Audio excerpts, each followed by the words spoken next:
And we are live. Hello and welcome back to another episode from us, the Rollers of Fate. I am Mo, and it's Tuesday, so that means we are running the Candlekeep Mystery Sealed Pages of Verglas. And as always, both Yay! Cisco and I will be the players' harsh but fair DMs. And feeling sore from all the shopping and comfortably sitting on their seats, we have our players Ross, Lucky, Joey, Mark, and Andy. As mentioned last week, Luke is still AFK, and he will hopefully return back to us next week. Okay, on to the announcement, Cisco. Take it away. Right, for those of you who are new to our stream and have not watched our previous episodes, please go to our YouTube channel where you can find all the stuff there, Curse Strat, this one shots, and so on, at Rollers of Fate D&D. Actually, Danny Marobi airs on Sunday, just to mention that as well. Also, if you have any questions, fan art, or anything you want to tell us, please do so at rollersoffatednd@gmail.com. Or we also have a Twitter where you can get our up-to-date news and schedule and things like that at Fate D&D. And lastly, just to mention that our campaigns can be quite gory. Mo and I love horror. We can go into really high levels of child abuse, gore, I don't know, anything scary. So just be aware. Just keep your ears closed if you have to. And yeah, and that's it. Back to you, Mo. Thank you very much for being here, guys. It's an honor for us. Thank you, Cisco. Okay, so nice, short, quick intro. If there is nothing else, let us see what mysteries shall be revealed today. Music.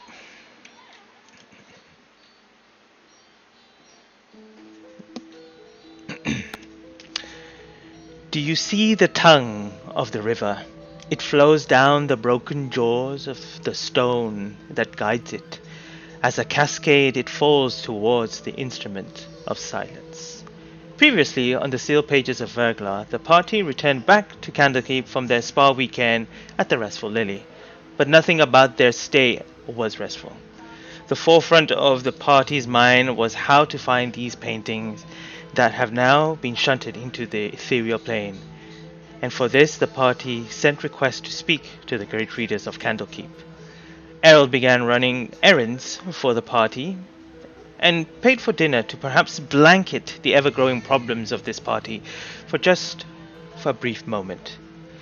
Before the night's rest, Ruin and Bruce discussed the events of the Restful Lily, and Bruce apologized for his uncontrollable actions. Ruin bid him to call it even, and the mindless animals went to bed. Bruce went into meditation and brought forth a spectral elf that will now guide him through his travels.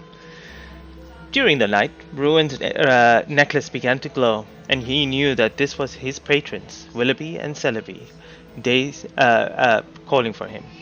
Dazed in his sleep, he spoke to them, imploring that they need to help him with his condition, but what they wanted to do was bestow punishment for his action at the auction. Arcane knowledge became fuzzy as a lesser punishment was invoked, and before Ruin could continue asking for help, they were already gone. The party woke up to a crisp, cold winter's morning and the sound of something gargantuan entering the black gates of Candlekeep. And as the party made their way to the courtyard, Aki knew that this was his family and that they had arrived. Dragging in the strange arraignment of Caravan was Lilyfoot, a creature known as a Wogbiff. Guiding Lilyfoot was a clumsy bugbear known as Dodenthok. Sitting at the back of the caravan was a copper dragamon, an old mentor of Aki known as Dulthir Volzirus. Eventually, Aki was greeted by his mother, Vergwin Littleglide, who had a quick squeeze of everyone's tush before guiding them to the selection of potions and items the caravan sells. Rebus, an old owlin and Aki's first arcane teacher, reluctantly introduced himself, and Ruin decided to invade his mind, which revealed the thought of a golden star appearing in different worlds. The party began buying potions and magical items until one of these items caught Aki's eye, the Tome of Leadership and Influence. Bergen decided to give discount, which was a hefty cost in the pockets of the cocks, and a condition which was a sore price on their ass. As, as the trading came to an end, another member of the caravan introduced himself, Zadimus Fang, who was an old Eladrin with tattoo that covered his entire body. He was very fond of Aki and offered him a gift, a thimble with magical abilities.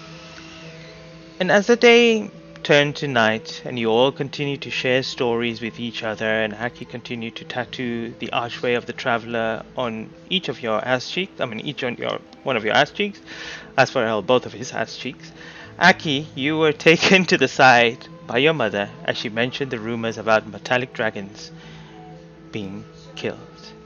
And that is where we'll start the story from here. One.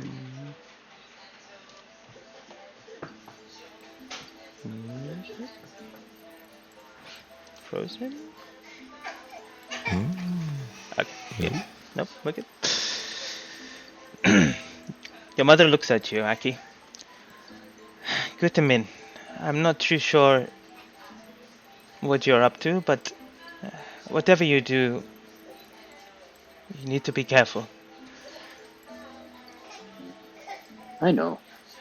Well, that's one of the reasons we wanted to have you here and to talk with the first reader, the little guy, that visited. It can't be a coincidence that all of this has to do with dragons, one way or another. Based on what you've told me, what you've been doing, slaying dragons, do you think it's your fault? Kind of looks at you. I mean, he wasn't a metallic dragon, I think, and he he looked at me like he knew me, and he called me a different name. It was he recognized something.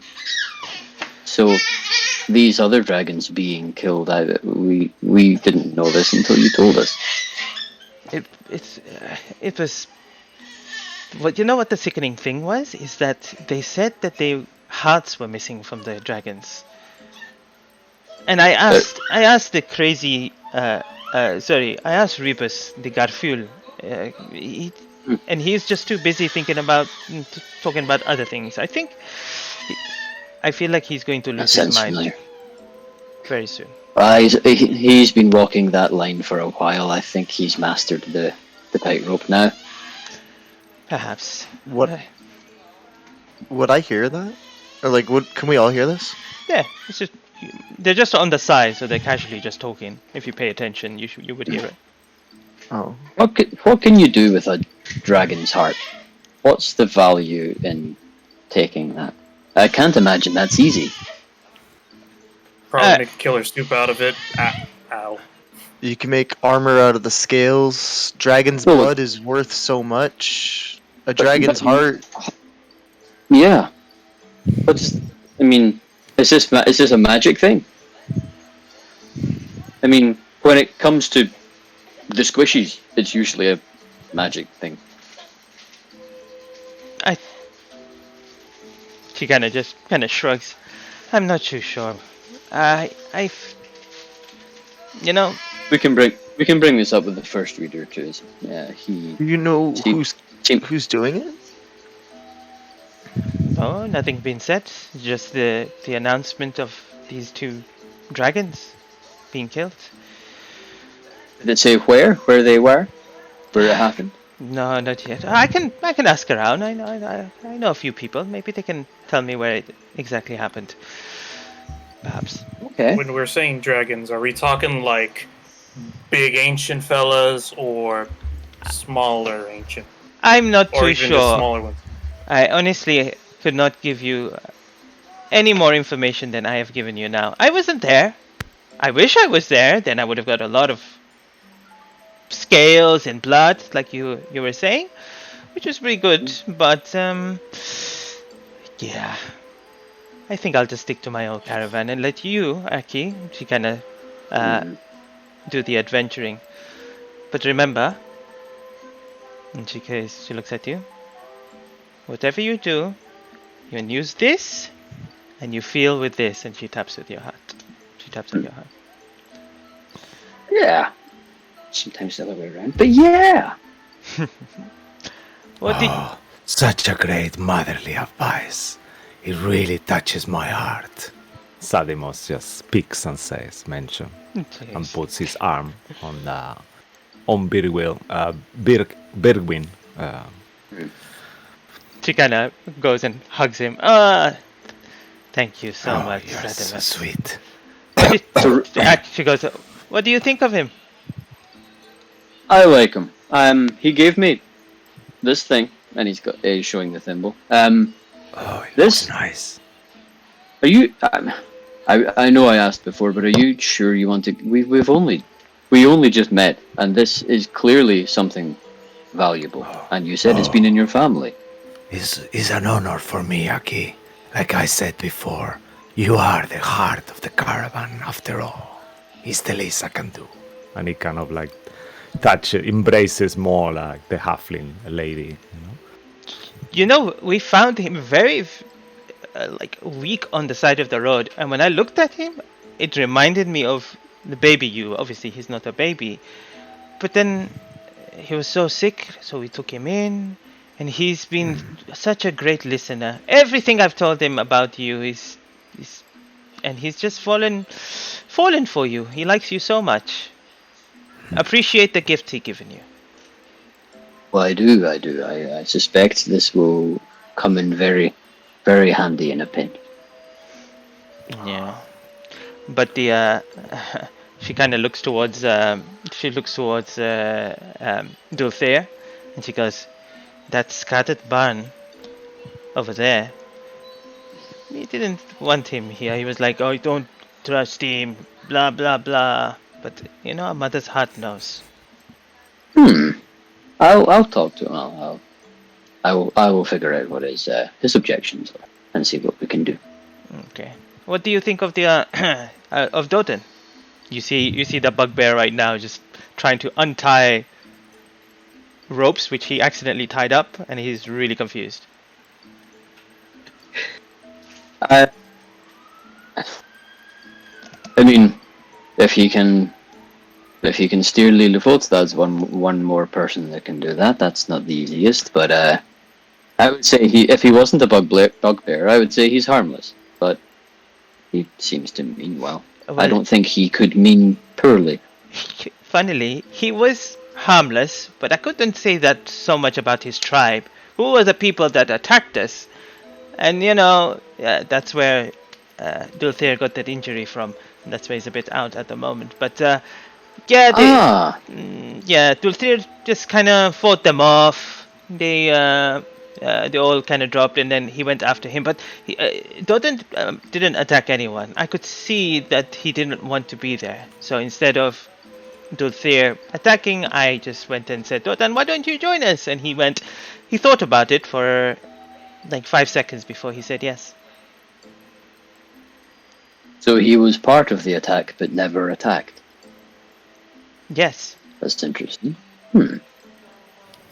It does not seem to have been very difficult to turn him, if that is the word. I feel like he has a higher purpose now.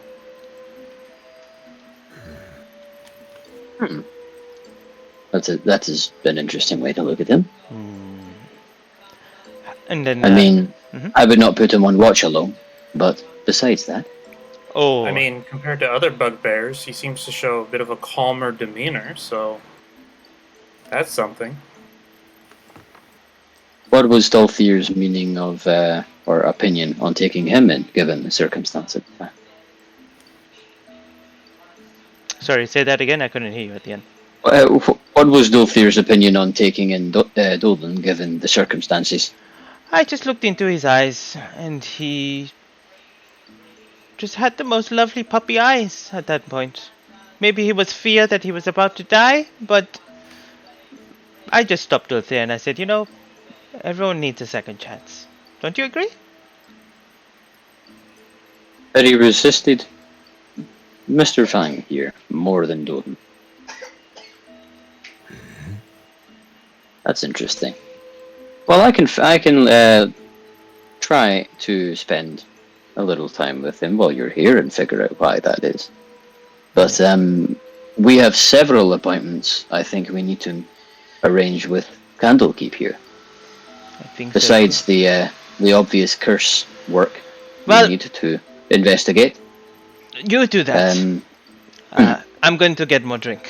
You can see she kind of goes into the back, into her little caravan, starts bringing out more drinks. Everyone else, your asses are sore, so it's very hard to sit down. And as you guys continue to kind of drink amongst discussion and stuff, you see the green gates begin to open up behind you, the emerald gates where the great library is.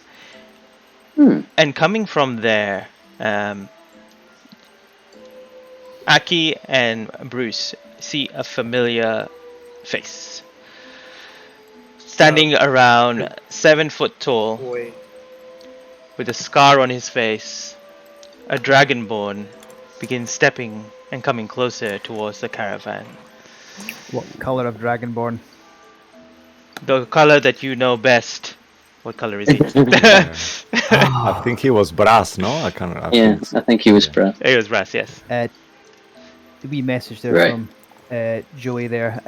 We'll just play it. Bruce has since returned. The message I'd like to send. I'll just do that once as a little break in what we're doing. Okay. Then I think Aki will call back to Dulthir to come up to the front to meet these people as well. You see Alcaris Yes. begin walking past you all. You see Dulthir just sitting and crouch, like on his butt, just drinking away, kind of alone. And you, as you mentioned that he kind of reluctantly kind of gets up a bit drunk, and then you see Alcaris just bump into him and just stand there looking down towards Dulthir, and Dulthir kind of just reluctantly like, and then when he looks, he squares off and turns towards him, looking up, and you begin to see his teeth begin to show, and also Alcaris' teeth begin to show, and at this point you see the tension between them. Well, everyone make a insight check, I guess. I'll just mean, whisper to Aki. Aki, is that a dragonborn thing to do? I don't mean to sound a little bit racist. I don't know. It's a Dulthir Not thing to a clue. do. No, me neither. Give me 1 second, sorry. My dice are being funny. With my very low insight score there. No idea. Oh, well, let's play. We won't say anything. Just Well, let's play that. Everyone, I'll come to you in a second, Yagu. Everyone around you, you feel that this tension is going to escalate. What do you guys do? Bruce will say, hold on, I've got something to say here. Oh, wonderful. You pick on the maimed as well now, do you? I'm just gonna step in front of Aki just in case. Yagu, you see their kind of teeth grinding before you can see the little kind of smirk on both of their faces, and at that point where you guys feel this tension, you see them just begin to laugh and then go into a almost like a semi-hug ish, and it was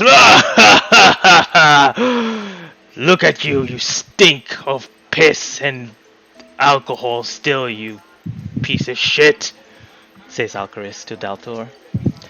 And then Daltor says back, and you smell like old books like you always did. It is good to see you again. And you too, my friend. You see them kind of go into a slight conversation at this point. You can say whatever. Bruce leans in back and says, I do think your friend there is friends with a sociopath. He's I mean, an old. he's a bit He was an old soldier. Do you think that's? Maybe that is how. Oh, Errol, I'm just Bruce, trying to... Bruce, you mentioned the first day that I met you and came to Candlekeep that there was a bit of a kind of a dragonborn who will try to kill you. Is this who you're talking about? Yes, that's the one. Bit of a psychotic. Huh. Okay. You hear So, you hear Alcaris go, "Oh, what are you doing here?" Oh no, he goes, "What are you doing here?" And you hear, oh god, the names are just eluding me. Here we go. Yeah. Dulthir, Alcaris and Dulthir. Yeah, so Dulthir goes, "I just came with my caravan, come to see that one over there too, and your first reader sent us, called for us as well, so we're here." And he goes, "I see. So you know that one over there? What about that green one there, the half orc?" No, I just met that one. But yes, Aki, we go way back. I trained him a little bit, a while ago. Well, those two are trouble, especially that green one over there. Oh, Bruce is that smiles and and you see him just glare at you. Thought he could maybe just it's like the whole trespass. night lightened up. Thought he could trespass on in the Great Library, come to where my area and use our facilities without my acknowledgement. Do I hear that? Is that loud and clear? Yep. I was given permission. I did not do any trespassing. I do not want to hear you. I want to just telepathically tell Bruce, let's wait to get back at him later. Right now, let's try to stay on his good side. He's quite powerful. I'd recommend caution. What did you do to him? I beat him to a pulp, a weakling. And you see Dulthir just laugh like, hey, do you have drinks in there? I do. Alright, come on in. And you begin to see them walking back in towards the Emerald Door and heading into the Great Library itself. Aki, I don't like your friend. Yeah. Yeah, I don't like him anymore.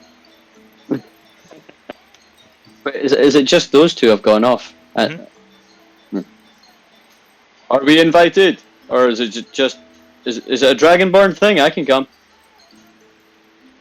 You see Alcris kind of turn back towards you and just give you a glare before he kind of ushers towards two, who opens the door, and they both walk in, and then the doors just close. Did that I'm mean no? sure It felt like no. I'm not good at subtext. That was definitely a no. Right. That's a shame. Well, as much as he is one of our not fans in Candlekeep, perhaps it is good one of us knows him personally. That might help. He tried to kill us once before. He even tried to kill me. Yes, I I mean, remember Do you him from mind the if I trial. ask why? Did you guys steal something or We were attack him by accident? We were accused of murder. We were. Ah, We stood. Our first foray into this place was we stood trial for for murder. That was a bad day. And he's a magic user as well as I guess he was a soldier or something if he knows Dulthir. But did you commit a murder? No, Oh, Okay. we were sent to try and help someone who had disappeared, and then somebody turned up dead, and they just assumed it was us because they did not know us yet. And we are delightful. Interesting, but not delightful. it didn't look particularly good when the I'm little just one, kidding. Chairman, admitted to being a murderer. Paramin did not help that, No, he did not. but we haven't seen him since. Everyone make a perception check as well. I mean, hey, at least you guys had a trial. Normally, when things like that go for me, I just cut to the kind of deal. You're seeing a Yeah. lot of things. I'm I good the back of today. his head, that one. Yeah, he's on the ball today. No, yeah, pretty much. Anyone else? I got 21. Nice. Okay. It wasn't really hard. Ruin, you're a bit preoccupied with your butt cheek. But everyone else, you notice. I think everyone has met this person apart from Yagu. Yep, just Yagu hasn't gone to him yet. You see the enchanter, the elven man, just kind of standing by the side in the corner and just kind of very politely just standing there until someone notices, and then he kind of gently waves. I'll wave to him. Do we know him? Or you seem to Yeah, know he's him. the guy who sold me these arrows. Did you get his name? Cool. I didn't ask. That was rude of me. But he might know my name. Enchanter, come over if you wish to. You see him kind of very humble, walks over. Hello, I hope you're having a good evening.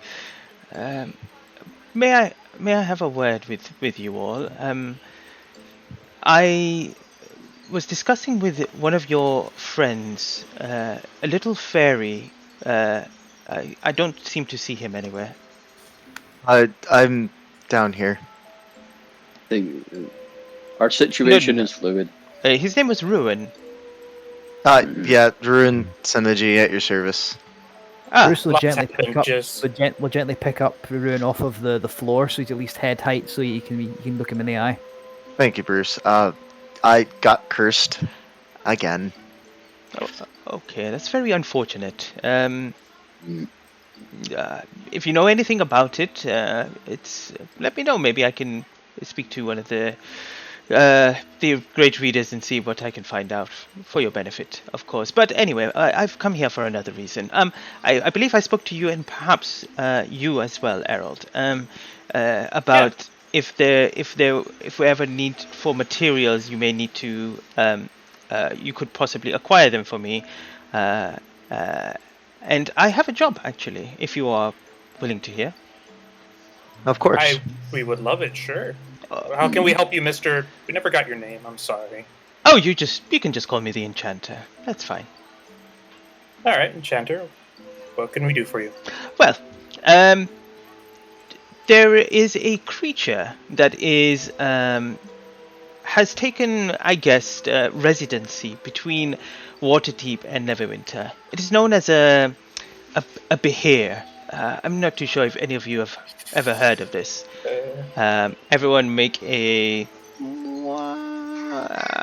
history or a nature check, I guess. Come on, Obsidian Thimble of Destiny with my new +3 to... No, that's exactly the same as always was. Dirty 20. Okay. I got an 8. Never mind. If they are monstrosities, you can do Arcana as well. I think it is a monstrosity. Yeah, if anyone wants to switch that out for an Arcana, so whatever you roll plus your Arcana roll if you want. We said that was in between Waterdeep and what? Neverwinter. Neverwinter, yeah. Thank you. Well, Ruin, you would know this creature. Perhaps you've seen it or heard about it in your travels, but it is a lizard-like creature with multiple legs. It is very, very long and tends to devour creatures that come in its path. It has a nasty bite, and it also has an affinity with lightning. That's what you know. Well, this creature itself has found its way there. Now, the situation there is probably could be handled by Waterdeep, of course, but we would like to get there first. I've heard that people have attempted to find the creature, but they haven't. But I know someone there that will be able to find it and perhaps knows exactly where it is. The opportunity lies within its lightning glands. Now, it has 4, and if you could possibly acquire these for me, I could perhaps pay around £1,000, 1,000 gold coins for each £1,000. for each gland. Gold.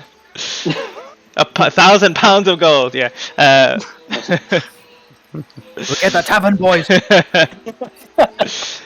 Getting there. Ether, with a potential of 4,000 gold. If you don't mind me asking, these glands. Yes. Would you happen to know where on this creature it would be? I haven't managed Roughly.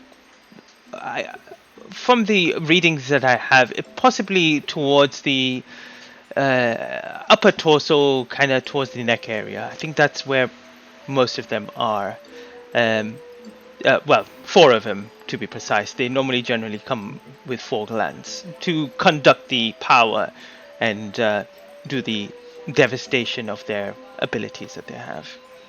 Ooh, devastation. I don't like the sound of that. To me, that sounds Yes, like a pretty straightforward job. I mean, I will tell you this. It will be a very difficult expedition, and if you are willing to, then I am happy to inform my friend there. His name is Barry Wolfhard Jr. And I could let them know that you would be on your way there. Sounds like a pretty straightforward job. Yeah. I'd be willing to take it. I don't know about the rest of you guys. It's all. Well, we are a bit short on cash at the moment, at least personally. Mhm. Waterdeep is some distance from here, is it not? Yes, I have a map here, and he pulls out a map and just opens it. I can give you a vague calculation of how far this would be. One second. More while you're doing that, when you say was it berry Waterheart, like something you eat, or berry? Berry. Like a berry, like a fruit. Barry. B-R. Oh, yeah, yeah, just- Oh, Oof, that is something. Okay. Wolf that was close. That's very far. Junior. Just 2 weeks. What's this? A month? As he puts his finger down on the map, and he goes, well, generally it would take about 5 days to get to Baldur's Gate. From there, you would have to travel on the river, Chanthar, until you get to Scornubel. I believe it is some sort of like a caravan town of some sort. I'm not too sure entirely. I've never been there myself. It's the best place ever. Oh, so you've been there. Well, from Baldur's Gate, that will take you another perhaps 8 days. Then you would have to go the trade route, which will take you towards Triel, all the way to the Boarskir Bridge. Once you are there, you will get to Dragonspear, and from the Dragonspear, I would avoid going to Dragonspear. It's very dangerous there. And then go to Daggerford, where you will find Daggerford. That's where my friend is to be. Once you meet up with him, he will guide you to where the creature is. It may take you around an estimate, maybe 25 days to get there. On horse. Wow. Bruce smiles to himself, says, I think we might get there a tad quicker than that. Road trip. That's perfect. Flint Rock's up there. Guys, Flint Rock? we should do this. What is in Flint Rock? Is that for your Plus, I'm gonna I mean, pull out wait, the are we shield. This thinking- is where I have to deliver the shield to. It's where the blacksmith's daughter lives. is it a detour or is it like at that spot? That's what I'm. I could do it after we finish slaying the creature. It wouldn't take too long. 25 days, that is quite a chunk. But on the other hand, I do get to finally talk to my horse. So there's that. We didn't really get a good conversation before the spa. And 25... But the caravan just arrived. We're going to disappear Well- immediately? Maybe not What if- immediately. Do you want to wait like a day or two before we leave? We have time. Plus, we need to get a wagon. Oh. I think, Waterdeep sounds like it's on the water. And we are kind of on the water. Is there no faster way to get there than going a very roundabout way via Scornubel? I mean, if we had a It's- portal, I could just teleport us there, or at least try, but... Nobody I've has really done- that teleport thing anymore. We use that, right? The scroll, yeah. Yeah. But I think I'll tell you all now. We'll actually get there in half the time, provided I'm with you. You have Oh, a unique way of transportation? Not so much transportation. Think of it more as a guide or a boost. So if you... I've never used it before, Oh, well, if but I you... have a good feeling about it. What is your estimated time? If you agree to this, I can let my friend know that you'll be arriving there, so he can be prepared. 20 days, maybe, just to based give on us the extra Oh, buffer, just in case. you said half, Bruce? yes. Based on 2 my weeks? meditations last night, I think we could half our travel time. So 25 days would be there in about Yeah, but 12 and we a half. gotta account for distractions in case, we find any caves or anything like that, or any portals. So we gotta give an extra couple days buffer at least. There's a town in Also- distress or something. Also, me and Also- Errol still have an appointment with Gesserin, about planetary travels. The thing is, because we're not that Mhm. well known in Candlekeep, I'm not anticipating them responding as quickly as we think. I'm willing to give them a couple days, but they don't get back to me at that time. I may be on my own. I think a couple days, but since we have 2 or 3 prominent members that we wish to speak to, and we don't want to fall into even greater displeasure here or greater disrepute, we may never have a time with them again. There are a couple of things I wish to sort out before we go. A bit of information to find out, an item to collect, that kind of thing. So Yeah, and I have what to go about collect this? my weapon. If we stay So- here, let's just say 4 days, and from today, you enchanter, you can tell your friend 23 days to give us the 3 days of buffer, and then we can take off when there's the 20 days left mark. Very well.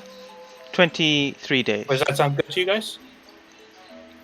Yeah, It's like 23 days from today, and if in the 3 days they don't get back to us, we'll deal with it some other time.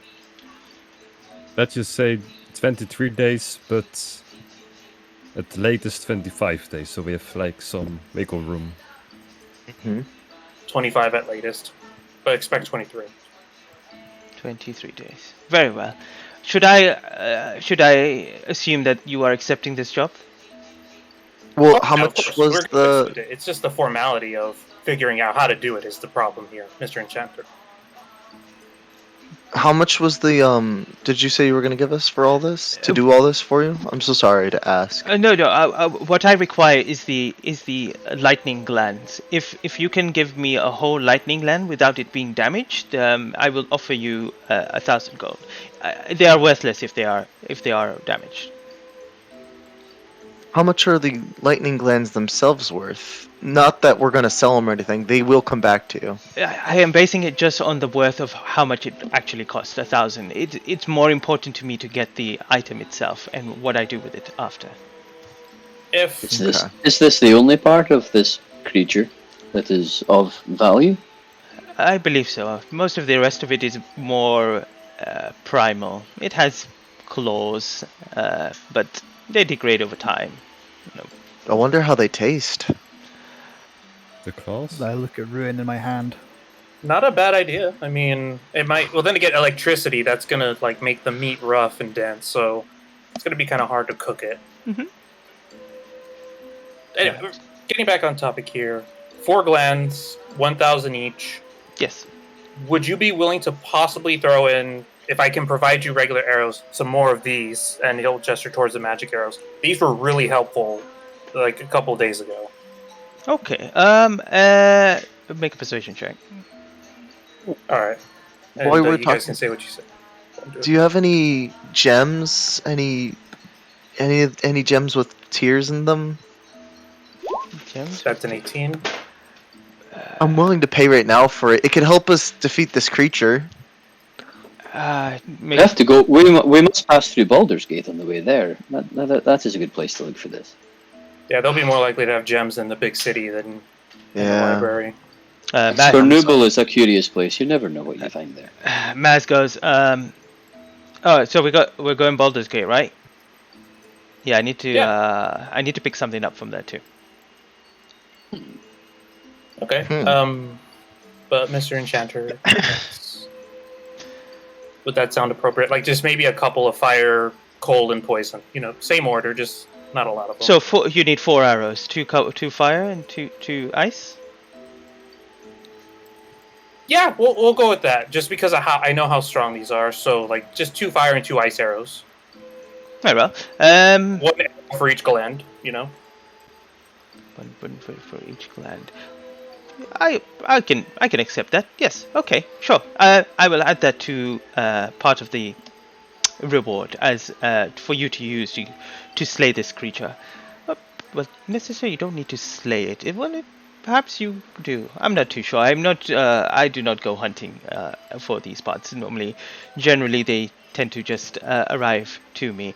My friend over there is a herbalist, so he's very kind, very very calm, and very collected in his thought process and the way things does. And he provides me with most of my herbal materials that I need and require. So if you have any requirements from him, please let him know. I'm sure he can accommodate for that as well. But I would like to thank you for doing this, and I hope wish you the best of luck. And I will send one of the avos to provide you with the arrows. Send it to your room. How does that sound? Thank you. Yes. Thank you very much. I really appreciate could you it. ask could you ask an avode for the appropriate reading material or something about the physiology of this creature? I assume if we screw this up, we don't just damage the expensive thing, we die. Perhaps. So of course I will send over an avode with whatever they can find in terms of the properties and the physiology of this creature. That is a good idea, of course. Yeah. Well, until I see you again, hopefully with the glance. Do take care. Mm-hmm. Please inform me in any way possible through magics or however you see fit if anything goes wrong. And we'll speak soon. Have a good evening. Thank you. Thank you, Thank Enchanter. you. Bye. Ruin, can you goes away. talk to people at a great distance, or is this a close-up thing? Personally, I'd like to be closer to you guys to do it. I've never tried it over great distances, but it's not a problem. I believe Bruce We and have a mirror Maz standing. share a mirror. That is true. Yeah. But in the meantime, I guess we have 2 or 3 days to kill. Aki, you can spend time with the caravan. I guess I'll be looking for books on painting. Can I join you, Hopefully, Harold? There's some books I want to look at today as well. Sure. I mean, actually, you know what? Instead of painting, I'm going to look more into the ethereal plane because I get a feeling that's going to come up, and I don't know enough about it to be comfortable with it. Bruce pops Ruin onto Errol's shoulder. Oh, thank you. Who will look into the curses? Because I suspect my time may be taken with the caravan and dragons. Because whoever does I this thought that's should what take... Ruin was going to be doing. Whoever does this should take Mary. Mary, you want to would come to the library with us and read some boring books? I was thinking to have my hair done, to be honest with you, but if you really want me to, I can go there. And she kind of flicks her dress. And... Well, if you're gonna go get your hair done, I'll flick a gold coin to her. Make sure they do it right. Oh, that's nice. Thank you. She kind of like catches it, and it sounds like wood clinging, even though it's made of flesh. It's like, oh, thank you. No But problem. I heard you guys are traveling. That's not fit for a girl like me, is it? I agree. Maybe she should just stay in our common rooms. I think that's Yeah. the safest thing to do, yes. I can stay with my new friend Gelby. She's really nice. Oh, And it's Ebda. Gilby! Yeah, she's really sweet. I'll introduce you That to my sounds like a great idea. Hamish. He would love to meet and make a new friend. Oh, what is her name is? It's my cat. Oh, a cat! Oh, that's adorable. Bruce turns around and starts going, Hamish! You Hamish! see, without having to do an inside check, Bruce, you see out of game, you see the face of the girl from Finding Nemo that shakes the fish with the bag. On her excitement is like, cat! Yeah, like, you know, she does this kind of sign, like, and Amish, after a few seconds, you see Amish kind of like going on top of this thin wall, kind of like going towards your direction. Hello, boy. I'll bring him down very gently, just sort of like petting him, and says, now, and I sort of crouch down and says, now, Mary, this is Hamish. I want you to be very gentle with him, all right? Oh, okay. I'm serious. Be gentle. He's a living creature, just like you. He's not a toy. Okay. I take her hand, I gently just stroke it down his back. Just like this. He's so sweet. He's making a noise. He likes a chin scratch as well. Oh, okay. And if you find a bit of string and move it around, you might play with it. Oh. She kind of like try to take him and like that. Let's just put him on the floor. There we go. Okay. Just out of game, Mary will do an animal handling check just to see what. Amish. Since I'm right there. Yeah, I guess she can do it with advantage. Okay, it's not that bad. It's like a 14. I think her modifier is +1. So yeah, Amish is like reluctant at first, but then slowly she kind of like. She pulls out this tiny string, you know, that is actually dangling off her, surprisingly, out of one of her hands. And then when Amish sees that, he starts playing with her, and she seems going, oh, jumping, and kind of like they seem to get along quite well. Bruin, if I leave you to where the books are at, you're going to be all right on your own? I got to say hi to my horse and make sure they are doing all right. Yeah, I'll be fine. Especially since we're going to be leaving soon, so... I mean, I'll walk you to the library place. I'm not just going to put you on the ground and make you run like a planet just to get to a book. I've got the boar. I mean... Good point. That's a fair point. I'll just jump off his shoulder down onto the boar. Whoa! I'll just set him down on the boar again. Well, considering how light he is, a jump from that height probably won't let him reach terminal velocity, and you'll be okay. Plus I'm landing on something nice and soft. I was like, gravity's a thing, you know? I am an adult. I'm fine. Just Ruin's trying to hold back. He doesn't like being babied or carried, but he appreciates your kindness. Errol's just gonna put him on the board. Alright. Well, guys, unless you guys need me for anything else, I'm gonna go to the stable and go say hi to the war horse. Yeah, tell him we said hi. I guess. We didn't really have a conversation. I just kind of slapped the saddle and then just left. Kind of rude now I think about it. This is gonna be a fun conversation. I'm leaving that one to Cisco for sure. Yagu, did you want to join me? Well, sure, I guess. Or did you have something else? Not really. I want to do today, but no haste. Don't worry. Okay, great. I appreciate the company. Okay. All right. Also jumps on the boar. Oh, no. Oh, you jump on the boar? It is a giant boar. So does it work? Animal handle. How big is the boar? How big is a giant boar? I'm not too sure. Large. I mean, a regular large? boar is Yeah. it's a very robust creature. So. Yeah, you can ride on it. 10 by 10. Yeah, it's hard. You have to hold on to like the fur, like the hair on its back, you know. Oh, and you keep sliding like off before, and then you have to grab on again and pull yourself on.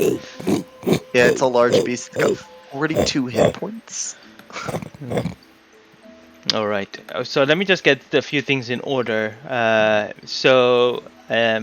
Aki, you're just gonna stay with your caravan, and well, yeah, and trying to make contact with the first reader, if that's however that happens. I've still got the kind of the hall pass thing you gave me, if that can do anything. That was a different. That was from the first reader. So if you're Yeah. the The first reader. It's the first reader that was talking to the caravan. Yeah. Oh, you wanted to have that conversation between the caravan, yourself, and the first reader. I thought you were talking about the cursed, the other one for the cursed. No. Oh, It's the Androthador thing is what I'm going to try and explore before we leave. okay, cool. All right. So that's set in motion. Yagu, you are going to go with Ruin right now to do some research. At the same time, was there anything else that you wanted to do within the 4 days that you have? Yeah, but let's get effort that, or do you want to do it right now? I just want to know so then I can kind of place it in order of what happens when. Oh yeah, and one night I want to try to visit Bruce, and one night I want to do something in my room. Okay. But that's it. Okay. So 2 things. So it's cool. 3 days plus today, no? That is now at this point it's kind of like past midday. Yeah, sounds good. Sounds good. Okay. I've got a short list of little piddly things to do. So I assume it's all of today, and then an extra 3 days. Mm-hmm. I'm gonna just time mine out. Yeah, I want to check what this poison is I've got, so that can be done quickly. Mm-hmm. Check how long Shadowfell mushrooms take to grow, because I don't want them to be really exposed to sunlight and just shrivel up. Okay. Get the scroll of scrying from Feminor. Get Greenbone's head identified. That might be a bit longer. I've still got those evil canvases and paints, but I'll hold on to them until we need them. And each night, or each day, whatever, I will use Maz's mirror to talk to Nadalia, or Nightshade, whatever she's calling herself. I've got one message sort of written out, ready to go for today, and we can fluff the other days that we have. Okay. However you'd like to do that. Errol? Just to Sorry. Yeah, Go ahead. sorry. Yeah, just quickly to Bruce, you could potentially spend like an hour kind of like studying the head of Greenbone, and then you will know almost what it does on everything. So I can that just to keep one Okay, thing. I'll flavour it like I'll in between doing all this. Bruce will be spending a bit of time with Aki and the caravan, getting to know his family essentially, and anyone magically inclined, he will be showing them the things he has. And like I said, I don't really know much about magic, you understand? And yeah, we flavour it that way. Okay, perfect. Cool. And whatever night Yagu wants to sort of knock on his door, no bother. All right. Errol, what would you like to do? Yeah. I'm going to go to the stables and introduce myself to my horse. Right. And the way I'm going to do that is as soon as I get up to what I know is my horse because of the saddle. And the way I pictured it is just Errol just slapped it on. The guy told me, yeah, that's your horse. And then he just took off to meet back with the others and the whole spot thing happened. Mm-hmm. So Errol is just going to turn on his spell to speak with animals. And beyond that, like assuming that's done, it's going to be the next couple days just going through the ethereal plane books. Anything book-wise that says ethereal, Errol is going to read up on. Okay. Or at least try to read up on. Okay. And Ruin, you are obviously doing research right now. Is there anything else that you wanted to do? I'm still gonna wait for my appointment to talk to the great reader. Hello, Savos. And then I want to request some specific books on some history. Sorry, 1 second. When it comes to that turn. Specific book on history? History of what? Not history specifically, but certain items and some yeah, and such like that. I'll wait for my turn. Okay, no worries. Okie dokie. Alright. So let's start off with let's go short to long. So Errol. You make your way towards the stables, and there you see your beautiful warhorse. I didn't ask what colors they were, so why don't you describe what your warhorse looks like? Sure. So as Errol walks in, this warhorse is just a very beige, what would have been a softer colored, yet kind of grayish maned warhorse that is very thick in terms of horses goes. And the I forget what it's called. The mane, is it the fur that's the mane? the Yeah. fur mane, part yeah. of it? Mhm. Yeah. is a bit lighter in color compared to the rest of the horse, but that would be the generalities in terms of what the war horse would look like. Also gray, like his color, the mane, same color. Yeah. Oh, Yeah. Oh, nice. Yep.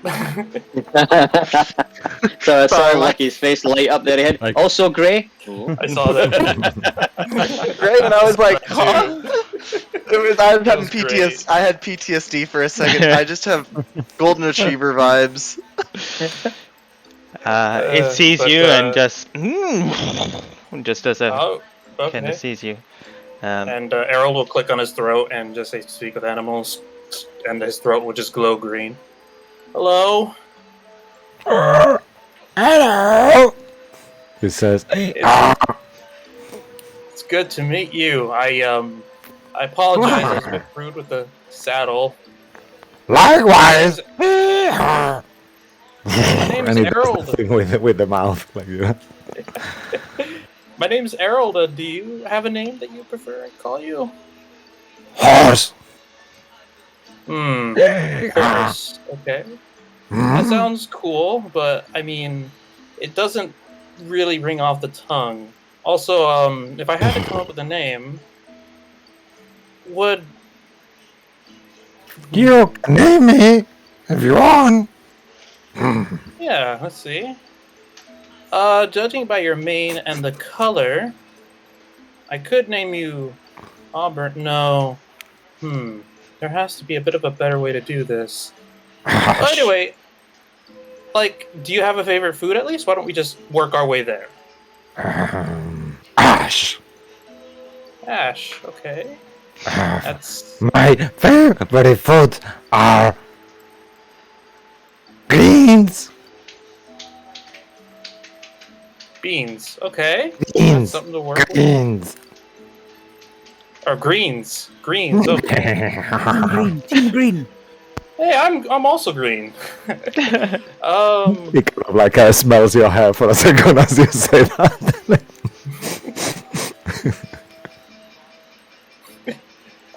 You know what? I'll do. Why don't I name you Gree? Like just Gree, like green, but without the N. So just Gree. Yeah. Yeah. Big enough name. I like that. She's hot, isn't it? And he looks, Yeah. points to another horse that is there, like a white horse with a golden mane. Oh, sure. I guess if that's. Anyway, good luck with that. But we're gonna be traveling out in like a couple days. Is that okay with you? Or Yeah, couple of days will do. And with your passive Alright. insight, you realize that something is growing on him. I'm not really gonna go into details, but he kind of like keeps looking back at her. Right. You're very I'm sorry, guys. warhorse. Go ahead, use the saddle. You got something these other horses don't. That saddle's magic. Oh, magic of Yep. and you see that he kind of like starts excited, like moving his hoofs and kind of banging on the floor a little, like horses. Listen, Gree, I hope you like the name. Thank you so much for not being too mad. And I have a limited amount of time with this. Hmm? This is gonna be fun. Yeah. I'll And he try to come turns, back in a little bit. you know, he turns, as you see, you are quite dexterous, but for a second the tail almost flick you in the face, but it's unintentional. He's super excited, you can see. I will cut off that scene just because the content warning. That's pretty much what I was gonna say. That he's gonna take off anyway. So, alright, have fun with your friend. Bye. Like you see, I was like this kind of like the camera pans out and it's like awkward. I was looking to the wall like okay. And as Thank you, you guys. and as you step away from that situation, you're a strange but unusual relationship being formed. You begin to focus on the important thing, the time you have and to figure out where you need to find these paintings and where they are. So you hit the books. As you begin hitting the books, the Avode, a familiar Avode approaches you and lets you know he's here to help you. So why don't you roll a Arcana check? Cisco, any other checks? Let me just think about that.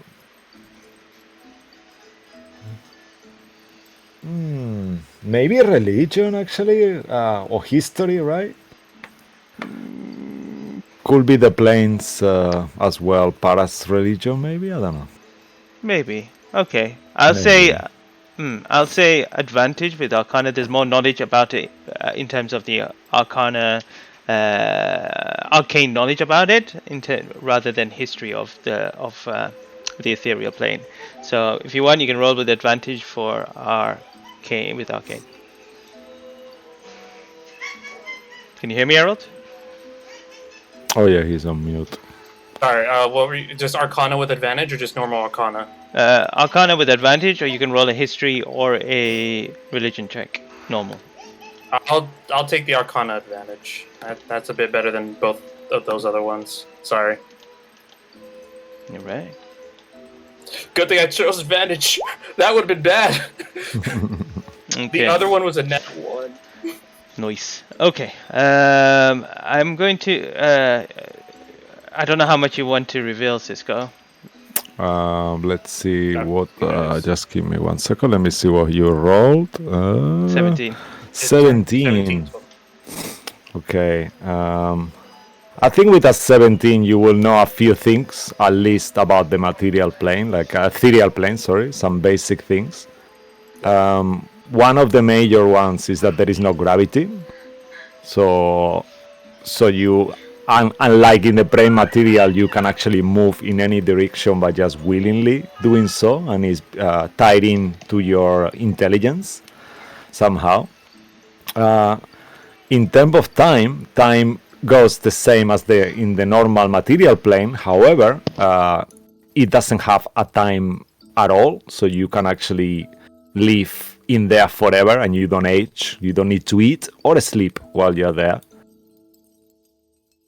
And let me give you just a basic as well. And you will know there is 2 types as well of ethereal plane. One of them is more tied into the material plane, and then you got the deep ethereal, that is border ethereal, that is more like in the cosmology, like outside of Toriel and more into the wild space on the border. So the one where you're more likely by figuring that out, you will think that at some point probably the box was on the normal ethereal plane from the material plane, but then on this kind of spells it's very likely to keep traveling towards anything that has gravity on the ethereal plane. Because as there is no movement, the same way if you are being pulled by gravity, the gravity will just keep going forever. So whatever that box is, it will go towards whatever is got gravity in there. Okay, thank you. The question you probably need to ask now from this, you think to yourself, is there anything out there that really does have gravity? And as you kind of search through the books, nothing is currently turning up based on that roll. Towards gravity. Gravitational pull, that'll be the word. So. Yeah, that's correct. Yeah. Gravitational pull. Well, this book is definitely a much better start than where I was. Dr. Gret didn't even talk about this. All right. And as you continue to kind of flick through the books, the camera pans away, and let's go to Ruin, and then we're gonna go Bruce. So, Ruin and Yagu, at this moment, you both go ahead and begin your research on.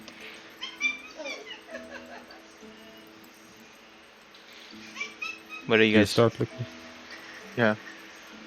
Oh, I'm just gonna look around for one of the whoever's maintaining the books. I guess the librarians or one of the readers. Mm-hmm. Sorry. If you wanna be assigned an abo, roll a d10. We have the list there, Mo, if you are okay with that. Oh, okay. Then you will be given an abo adjutant who will be helping you on the research. Oh, an 8. Okay. So once more, you see this tiefling that you have met before, called Irony. She's a very young, 15-year-old tiefling, scribe. She is a very strong follower of the rules, never lies, steals, and aspires to be a keeper of the tombs one day. You know that. Hello there. Just a quick question. I'm trying to look into some research real quick. Would you be able to help me? You or me, Mo? Go on, you go ahead. Of course, I can help you. What are you looking to find? I'm gonna just turn around and look at Yagu. Yeah. Don't get so surprised when I ask this question, okay? I'm just kind of pulling at straws. And I'm gonna look back to her and just ask, do you have anything about, what was the She masks? smiles. Black dragon masks, or, anything about the history of Bahamut and Tiamat? Oh, yes, of course. The first world. Yeah, sure. I mean, there is some of that area of research that is not really for everyone. You might have to get a special authorization on the things more on the Tiamat side, but we have the basic information if that's what you are looking for. Well, if it's restricted information, we do have the pass for the Great Library. Yes, that's why you're here. I'm aware of that. Okay, well... But I can help you. I mean, if you hold on here, I'll take me a few minutes. I can get you a couple of books that are suitable. Especially about the mask. Thank you very much. I appreciate the mask. I get if you're All gonna right. look for something as well. Of course. Any books on like the space and everything, or the mapping of how we know how it works. Anything on that would be very useful for me. Could you repeat, please? Like any planetary travel or anything. Anything on that would be useful. Like space jamming and things like that, yeah? Yes. Okay, sure. All right, amazing. What a diverse bunch you are. All right. She kind of like turns around. She's like a purple skin, and kind of like you see as well when she's walking, she's actually so fast that for a second you just look and you realize that she's not there anymore, like in a very unusual way, like magically fast.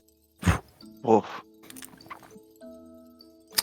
Just out of game, when you're referring to the mask of the Black Dragon, what are you actually referring to? Francisco is not 100% sure what you mean. Nor am I. Mo can help me, maybe. Nor am I.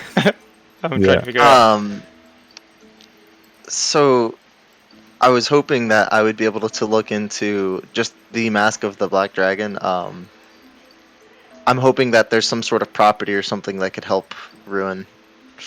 The Mask of the Black Dragon, but what is that? Yeah, what is that actually? Oh, I'm sorry, that's For from sure, Tyranny of Homer, Dragon. No, it's from Tyranny of Dragons. Oh, okay. Okay, sure. How will I guess Ruin? Yeah, of course you would. Yeah, okay, fair enough. Yeah, okay. Yeah, so let me just find that out as well.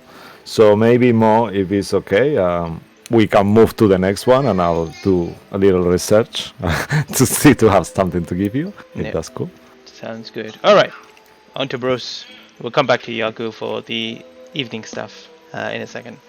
Bruce, what would you like to do?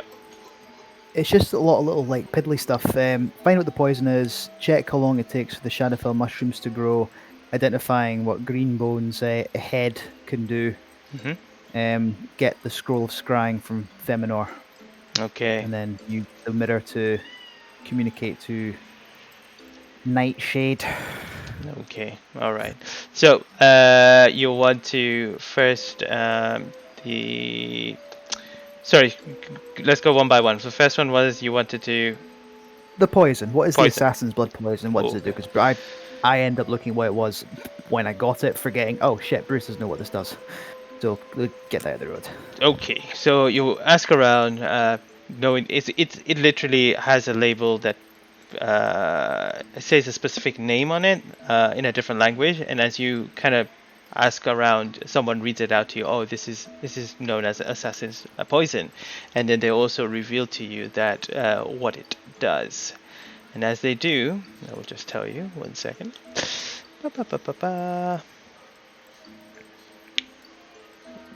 Where are you? Nope.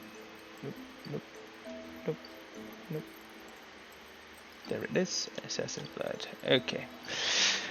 They say if anyone if anyone ingests this poison, they will have to make a DC 10 Constitution saving throw. On a fail save, they take 1d12 poison damage, and is poisoned for 24 hours. Wow. On a successful, they take half damage and isn't poisoned. So you have 3 vials of that. Sure. All right. On to the mushrooms. As you're at that moment where you're looking at the box and you're like feeling, oh, should I open it? Should I not? And you think, oh, let me just see if I can do a little bit more research. You call upon an avode who assists you. Please make a Arcana or a religion check. I am equally average at both of them. Let's go. I see religion first, so. Ooh. 20. Oh. Okay. Sloon guides me. Alright. You begin reading about different vegetation and vegetation as well as plants that grow in the Shadowfell. And eventually, as you kind of come along, you begin to discover more about different types of fungal growth, and eventually you spot what you need. And as you continue reading through it, it begins to talk about its growth, the requirement of blood, the how long it normally takes. And when you read that bit, it tells you that the normal time for this thing to grow in the Shadowfell is an approximate 10 to 15 days. There is no specific evidence of it being grown in the material plane, and unknown if it will take that much amount of time. So now you have the risk factor of trying to figure out if you open it now and risk it to be still there, or do you still wait a little bit longer, knowing the fact that normally it takes about 15 days for it to kind of fully bloom into its magical property, or, well, let's say not magical, but its kind of property to ingest and affect a person. Based on the fact that I got a 20 with that, or maybe it will make me roll nature or something, could I hypothesize or make an educated guess as to how much longer it might need in less than ideal conditions to reach full growth? What the question is? Based on my knowledge of the other mushrooms, basically, extrapolating from that. Okay, yeah. Let's make a nature check. Yeah, because now you have this knowledge. You begin kind of knowing while you are out with your survival skill and your Outlander background, looking around at things and feeding off different mushrooms and its growth. You begin thinking, A 9? I have no idea. It's hard to tell. This information that's been given to you has baffled you a little bit, and just the fact that it's something that's sourced from a different material, different plane of existence, could not have the same effect. Okay, so from that, he would guess that the 2 weeks in optimal conditions probably not going to be the case here. He will leave it longer. Make a fate roll. Okay, fate roll. What am I going to do? You know what? I think it's only right I go high because, mushrooms. Let's go high. Hey. Good. Okay. Something clicks in your head. You've been to the. Ow. You've been to the. You've been to the Shadowfell, and something about it, time-wise, was a bit iffy. Because when you entered there, you were there for a few hours, and when you returned back, it felt like time had not shifted. So now the thinking is it done already?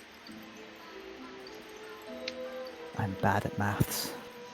So that means that would that not mean it goes slower here? Yeah.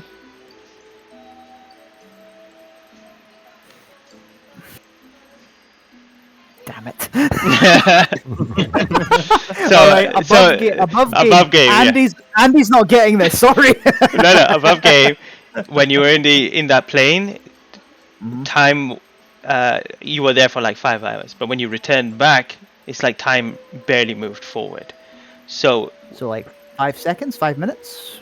Probably. Maybe around that, 5-15 minutes, maybe you were there. Okay. So perhaps. So Andy's not making the connection how this could help here, unfortunately, because I have a smooth brain. So what Ross said is correct. Is that if you leave it now, and if you open it now, it'll go. You have to leave it. If it says 10 to 15 days, that means in this plane you'll have to leave it for 100 to 150 days for it to sprout Right. out.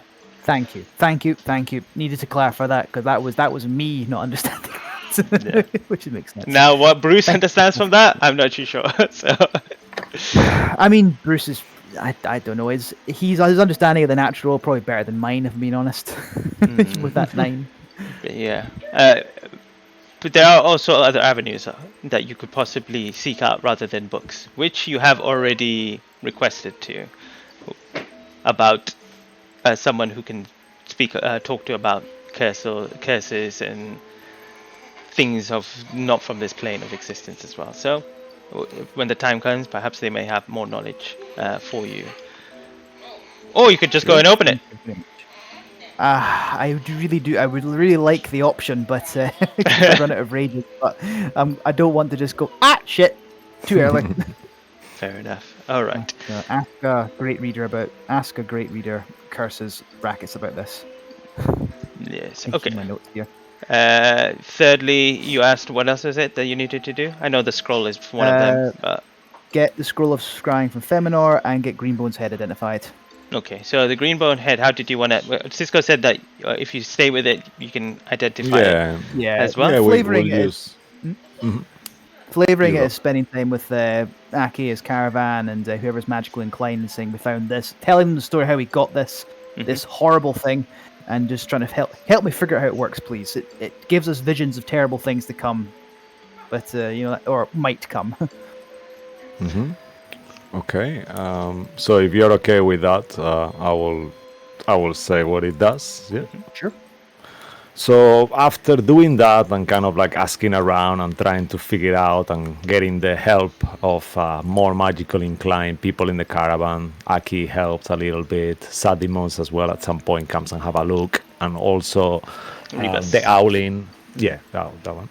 Rebus. And between all of them together and you figured out, despite the fact that she was really evil, head as itself is not really an evil item, it's just a divination based item. The only problem is that you cannot really stop the rotting, so this keeps rotting away. So Sadimos will for you cast gentle repose on it, so it doesn't keep stinking more and more, so that will stop time for at least a little bit. and he will speak to Aki regarding that spell. Perhaps potentially he could teach him how to do it in the future if Aki is not familiar with it yet. And he will just help you, so you could cast that once per day, Aki, after that conversation and everything, if you wanted to. Is that a necromancy spell? It's Yeah. a cleric spell. Yeah. Okay, so It's a necromancy school spell. Yeah. Maz and Ziggy will be like, I can attempt to learn that as well. Oh, thank you very much. Then, additionally, you discover that it's got quite strong divination powers. So you can, out of game, you can use this ability once per day, but it returns at dusk. So 24 hours periods once, every dusk it comes back, this ability. I put it in your character sheet on Roll20. It's at the very bottom. And you can, after 1 minute of any creature staring into its eyes, you roll a number or a d20 die, and there is different, depending on what that person roll, whoever it is, there will be different effects. So you could get augury, you could get divination spell. There is an effect that could blind everyone around for a minute, unfortunately, only on a 5% chance. And on a 20, you could get a commune that is like a really good spell. And in addition, anyone who has not looked into the eyes of these creatures for the first time is only works once. Once you look into the eyes deeply, you can see the version of your death based on your darker spheres. You don't really know if that's actually really bad, because maybe by doing that, you're actually setting your own destiny. You are not sure how that will. It's a good thing neither Bruce or Bruce believe in destiny, but I remember that Bruce's vision he got. I don't see the thing in the handouts, by the way. It's just I just put it on your character sheet. Maybe it didn't come through in the end. It's on the very bottom, just on Roll20. Let me just have a look, make sure that I did it correctly. Sheet, so It's straight in your character sheet. So if you go to the bottom. Yes, yeah. here, The bio. Thank you very much. Yep, Yeah. I see it now. Yeah. Cool. All right. And that's what you get. I'm ready as well. If actually maybe Last we'll but not wait least, more. no worries. And as you, after you finish doing the research and learn about this, you call upon the great reader, if I can remember his name, Feminor Scrivenback. Is that his name? Yep. That's the one. And as you do, you go into the Great Library and you head towards the place he worked before. As you enter, books are there, and he's knee deep or head deep in his case in papers as well. As you come in, he sees you. You're here. Bruce gives him a big smile and goes, good to see you again, Feminor. How are you doing, my friend? I'm a lot of research. The time that I was away, a lot of things came through which I have to organize, and it's a little stressful at the moment. How can I help you? I was just wondering if you had that scroll of scrying that I requested. Right. You and your fellow companions requested a lot. Truth be told, I have the scroll here, but the rest that they asked for, it seemed very harsh and blackmail, especially because. But what I'm trying to say here is it's proving difficult to acquire the other things. Oh my god, do you actually... No, that was not our intention to blackmail. No, it was we simply requested... We negotiated a bonus for services rendered. That's all that was. Oh my god, oh my goodness, Feminor. Oh man, I am so sorry. That is how you've been thinking about this. Okay, very well. I'll look into it further. It may take a little bit more time. But here, of course. Here's the scroll. swishes his wand, and from the pile of books comes out a scroll of scrying, straight into your hand. Oh, by Jove, that's quite a skill. I'll pop it into the belt, and I shake his hand enthusiastically. Thank you very much, my friend. Thank you. Oh, ow. Bye now. Have yourself a very pleasant day. And boom, the door closes. It doesn't even finish the sentence. Oh, Alright. poor Feminor. I mean, I know everyone else was probably squeezing him for stuff, but Bruce wasn't. It was genuinely just a negotiation for a bonus. That's all he was doing. Anyone else can twist his arm. Yeah, I don't think it's not even been that long since you've gone on to from the audition, right? It's only been like A weekend. It's been like 2 days. yeah, it's not been that long. So he's got your stuff for the rest of it. Obviously, he still needs to acquire. Sure, So sure. we'll wait on that and get that information. Also the Barfire information as well. All right, let's move on to Yagu, Mr. Yagu. We've done your little bit, but you said you wanted to first meet with Bruce on one of the nights. Go ahead. Yes. Yeah, at one of the nights, Jogu will knock on Bruce's door. He will open the door. Oh, Dagu! How are you doing? I'm fine. I was wondering if you could, show me your meditation techniques. I've seen you done it once before. Oh, certainly. It would actually. Let's leave the keep for just now. It's actually a lot easier when you're in touch with the land, so to speak. That's a great idea. Let's go. Yeah. So I imagine it's sort of like it's quite darker, and since this is in the evening. Mhm. Ah, wonderful. And right, well. And he'll kneel down on the ground. It is very cold. Please. Yeah, you're probably feeling a bit cold. Won't be out too long. I understand turtles. I hope you're not cold-blooded. Oh no, God never bothered me. Oh, grand. So please join me in kneeling here in the grass. I got that. Oh. Anyway, Well, it's hard to describe. It's sort of something I've just always done. My mother taught me when I was very young, and she always told me that if you quieten your mind and just listen, you can connect with almost the land itself. And if your connection goes deep enough, the spirits of creatures can reach out and connect with you.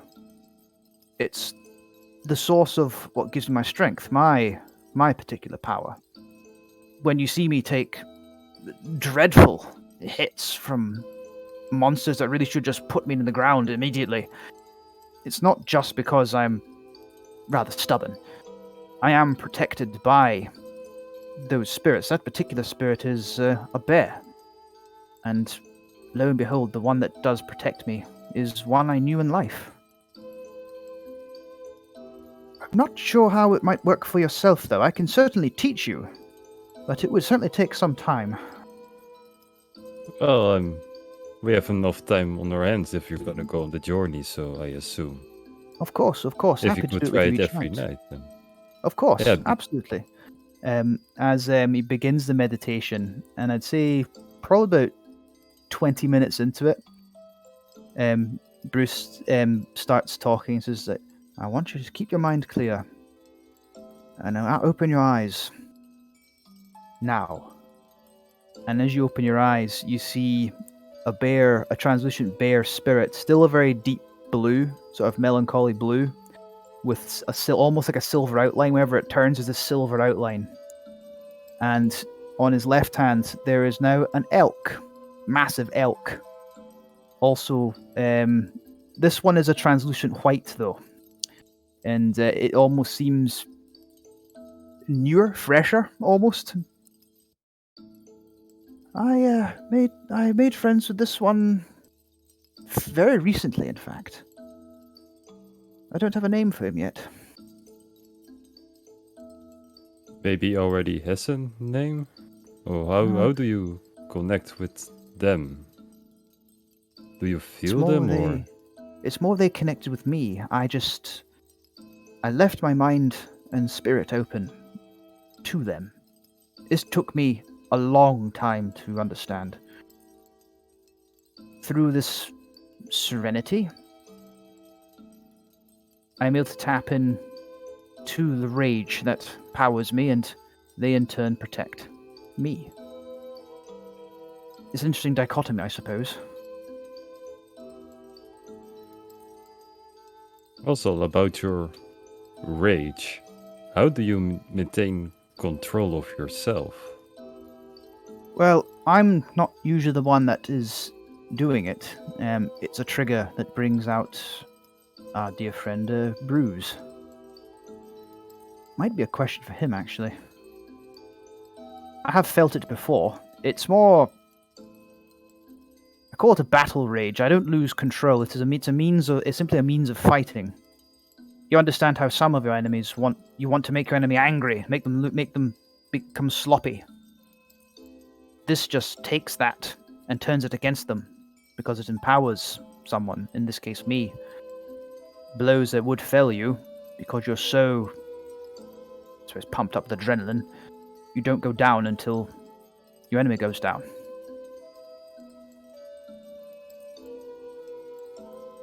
You move faster, you hit harder, it's like that. You always inspired me with that, because, well, if you have known, I tend to go down easily against the monsters we fought so far. If for what it's worth, Yagu, some of the hits you've taken are utterly dreadful. Yeah, true, but you have taken them as well, and you usually standing. Usually, I've been put down a few times, but like I said, I am remarkably stubborn. True. But if you wish to learn more, this would take a while to reach this level of connection. Above game, this is him offering to teach you how to take a level or 3 levels in Barbarian. Yeah, I know. But no, okay, then. Well, I'm just more interested into your, orcish culture, because I've met so many of you. I feel like family, Well, I don't consider myself particularly orcish. This is, I believe, a method of fighting, a teaching from my mother and her clan. I was never really raised amongst orcs. I was always raised amongst humans. I am under no illusion. I am a half orc. I'm not a human. I'm not an orc. Yeah, no, but just some thing about you reminds me of, the ones I've met before. Good people, I hope. Not from what I often heard about orc clans. Great drinkers, that's all I know. I'm sure Bruce would like to hear that. Yagu, you mentioned a what? Oh. Yeah, Joey just messaged his mech froze. I think that's what's happening. Yeah. Oh, damn. We're all gonna be. Let's all do like weird things like that, so then it looks better, So we just got to one corner at least, so it looks like the scramble. Didn't affect my screen. Oh yeah, no, Ross's. No, not even Yagu's. Almost It's only the 3. Oh wow! Look, I'm a bit lower. Cool. I just shake. Hey Mo. Hey, No, Cisco, you have to stand up more, like. Don't you? what's going on? Olvidaba. Damn it, Joey. Lost my train of thought. Sorry, carry on. Yes, I didn't carry on. Yeah. Right, okay. Yagu, you mentioned a while ago that, my father mentioned a while ago that my mother's clan spent time near what I believe was your lake, the one you're trying to cleanse. Do you remember the name of the clan? Was it Bane or... So, yeah, I am terrible at names. I honestly have no clue. Oh, never Unless mind. I can look at the DMs and maybe roll something. Yeah, you could. If you did hear about it, right? Out of game. Yeah, Perhaps a history check, Cisco? Yeah. Bruce did say Yeah, that or- Yagu, not long after learning about this, like, I want to help So- you with your lake. This, I have a vested interest now. So we like to do like mostly the history, or if you're not proficient, just do intelligence plus proficiency, because it happens very recently. So your character should, in theory, remember a little bit. Ooh. Okay, So sure. either Then. that. Yeah, just roll intelligence +3. Oh yeah, Yagu, natural 20s all over the place. Go ahead. Yagu's eyes glow. Oh, you want me to say? Cisco? Yeah, please. On their visits to the lake, when the lake was pure, they came to heal. They always used to wear some sort of symbology of their clan and of their tribe, and it was always the same thing. Now that you remember it, even though it was a different person, the symbol was always the same. Bruce, what is the symbol of the Elfbane clan? Me on the spot here. Because I don't remember if you told us. No, I'd mostly focused on Lockwood, to be honest. I would say it would be two different animals in sort of like the rampant pose that you see in a lot of crests. With so I'd imagine the Elfbane clan there'd be some kind of elven symbol with a sword driven through it. I'd imagine. Not sure what an elven symbol could be. I don't know if it would just be an elven, like a head with pointy ears with a dagger through it or something to really emphasize the whole Elfbane. Okay, yeah, that sounds pretty cool and scary. I mean, I remember you saying about the orcs and the clans, and Yeah, no, it makes sense though. It's really say like cool. a bear, there'd be a wolf, and maybe like an eagle overhead, and then there'd be the this elven symbol with like some kind of weapon crossed through it. Doesn't necessarily be a head. Okay, it could be like something related to the elves' deities or something like that, like some Celadrine symbol, you know, and then it's kind of a spike through that. Looks super I'd fun. imagine with a name like Elfbane, they've probably had historical conflict with elves or a group of elves. Yeah. Or Bane. Oh yeah, or Bane. The god. Yep. Well, is he really a god? It's kind of cool.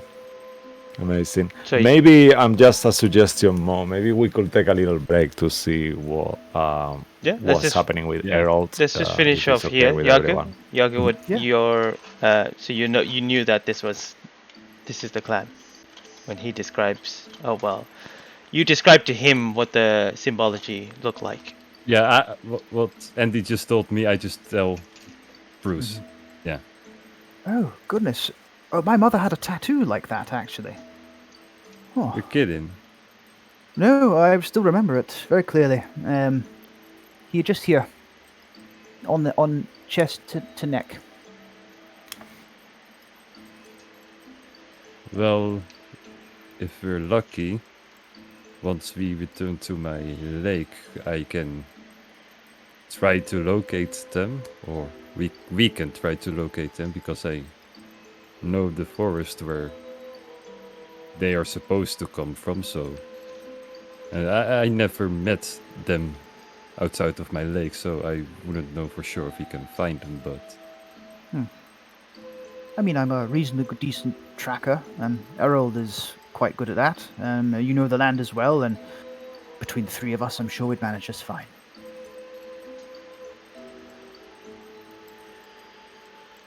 And maybe That's- once we're done with this, and when we're done with Candlekeep, we can go there. Hey. Hey, Joey's coming back. Welcome back. Frozen joy. He's trying. Yep.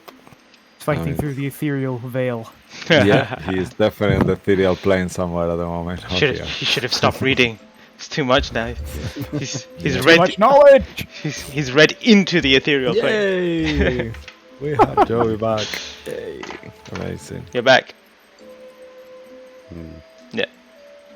All right. My apologies. I am so sorry That's about cool. that. That's okay. I, It No, happens. come on, It's it's technology. cool. It happens. the No Mac worries. got overwhelmed apparently, and I had to take a second to shut down some other PDF file that was open.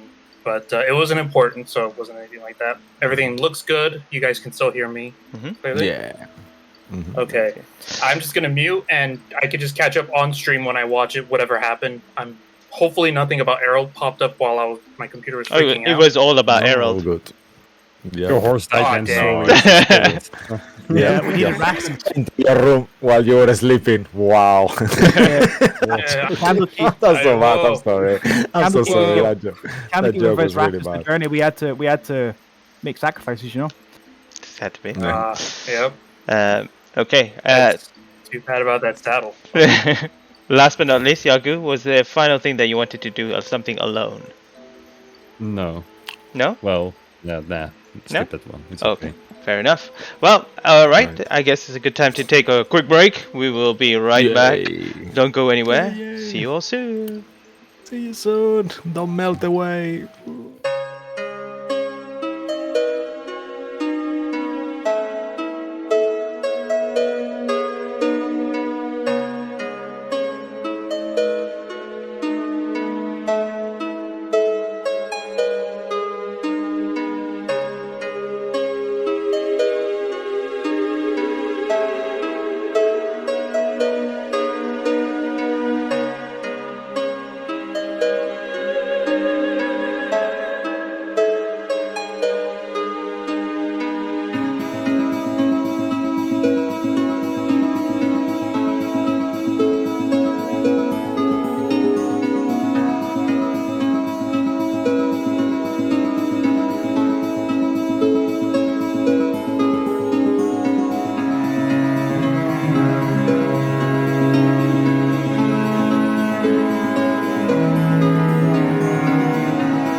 we are back live. Hello and welcome back. Unfortunately, we've just lost Andy for today, but we will get him back hopefully next week, and it should be okay. But let's just continue with the story and kind of see where it kind of goes from here. So, Cisco, would you want to give the information to Of course. Ruin Synergy? All right. Yeah. So as you're waiting there for quite a little bit, I will say maybe like almost an hour, you two are waiting for this tiefling to return, and then out of the sudden you feel her breath just behind you, Yagu. Oh, sorry. It took me a little too long. My apologies. Sorry for the wait. Okay, so I have a few things here for you, as we discussed before. Perhaps, if it's okay, I will start with what I found on Bahamut and Tiamat. So I have here a copy of the Elegy of the First World. It's like a little verse that describes how the world was created. And she will start reading. I'm not going to go through the whole thing. But it starts, Breathe Dragon sings for the first world, forged out of chaos and painted with beauty. Sing to Bahamut the platinum, molding the shape of the mountains and rivers. Sing to chromatic Tiamat, painting all over the infinite canvas. Partnered, they woke the darkness. Partnered, they labored in acts of creation. And it kind of goes about how three dragons together created the first world, that it was the place where everything spawns off. So all the worlds in the multiverse comes from this first world that was created by Tiamat, Bahamut, and his name should be here. Okay. And a third dragon that I cannot find the name of right now. So yeah. Oh yeah, okay, thank you, that's amazing. Yeah, so between the three of them, they created all the worlds and stuff like that. Then she kind of like goes more into Bahamut himself. She tells you that he is the Platinum Dragon, the patron and progenitor of all metallic dragons. Since fleeing the first world, he has made his home in the seven heavens of Mount Celestial, where with other gods from that plane. And people pray to Bahamut to uphold honor and justice. And he is a very powerful creature of infinite power, almost. And as mentioned as well, there is Tiamat, who is allegedly his sister, but never proven. And when she mentions Tiamat, she says, well, all the information we do have about Tiamat is pretty restricted. There is some cults of Tiamat, all people who shouldn't really be worshipping her. This is not something we discuss a lot here. It's not really forbidden as such. There is no rules on the Sword Coast on that. But in many cities like Waterdeep, other places, cultism of evil deities is punished. So we try to keep it diplomatic, if you understand. Regarding the black mask that you mentioned, we just found information on legendary items regarding different chromatic masks, but once more, we don't really have any information on it, just their existence of it. But we are unsure what their purpose or anything else is, or is not information we reveal, let's say, to everyone, I'm afraid. And then she looks towards you, Yagu. Oh, and you wanted to know a little bit about space traveling, you mentioned, right? Yes. As I guess you don't really know, not many people know, but space traveling is a thing. It's very limited. Normally you will be using what is called a spelljamming ship. There is different types of ships, and they are very reserved and not for everyone. the basis of it consists, each of these ships have a spell jamming helm that you can attune to and control the ship. And there is many worlds on this vast multiverse. The world that is most known to people who travel into wild space and deep space is wild space will be called the area of our realm as Toril.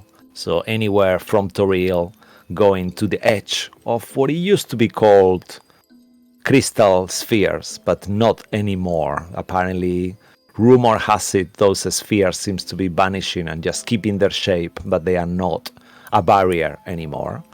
And but it's still known that you need to have some kind of knowledge of how to cross from crystal sphere to others, even though they are not really there. We still use that term. So more knowledge, perhaps the Great Reader could help you, maybe. This is as much as I gather.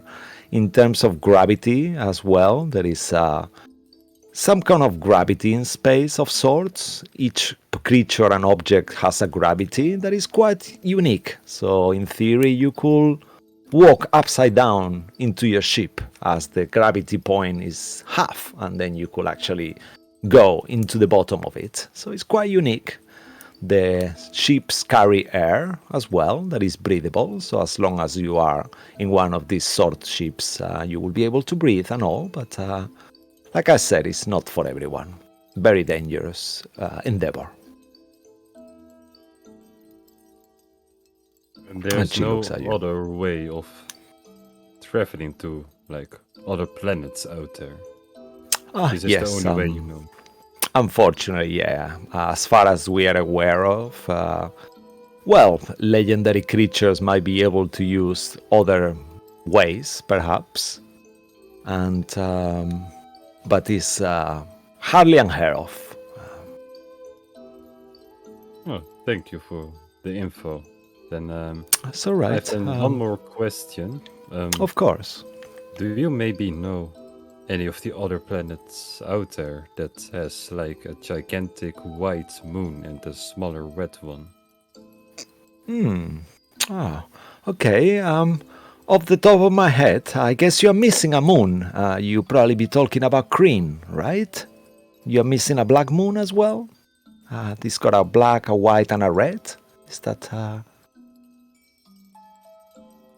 Well, I believe from the vision above game, the vision that you gave me is not a Yeah, two moons, yeah. right? What she's talking about is probably something else. Different. Yeah, okay. Just to clarify, okay. Yeah. Then, no, that's not what I meant. I'm It's pretty not sure green. I saw two. All right. So you said one is white and one is red, and it's like moons, right? Yes, one was very large, the white one, and the red one was very small. All right. Give me a few minutes. I'll quickly do a fast research once more, and I'll get back to you on that. Anything else? There might be more than one world that we know, but I have to check the maps. It's gonna take me a little, but yeah. Please, if you are happy to wait, and she looks back at you, Ruin, as well. Yes, actually, while we're on the discussion of planets, Mm-hmm. could you look into something? I heard from this Owlin. He was saying something about a golden star disappearing and reappearing at different worlds, days and night times. All Does right, that ring any bells?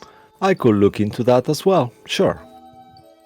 We really Doesn't- appreciate this. Doesn't really recall anything off the top of my head, but once more, haven't been here too long. I just have a basic knowledge of a lot of different things. So give me a few minutes, and I'll be back with you. Of course, thank you very much. And do you need She's a gone. tip? Oh, Vanish into purple smoke before you finish that sentence. Yagu, what's got you all into planetary travel now, or space, or whatever it is you're looking into? Well, what got you into Tiamat and everything? We're gonna trade think- secret for secret. You first. Fair enough. If you don't tell me, I'll just read your mind later, anyways. I thought earlier, I heard you all talking about a friend who had betrayed you guys,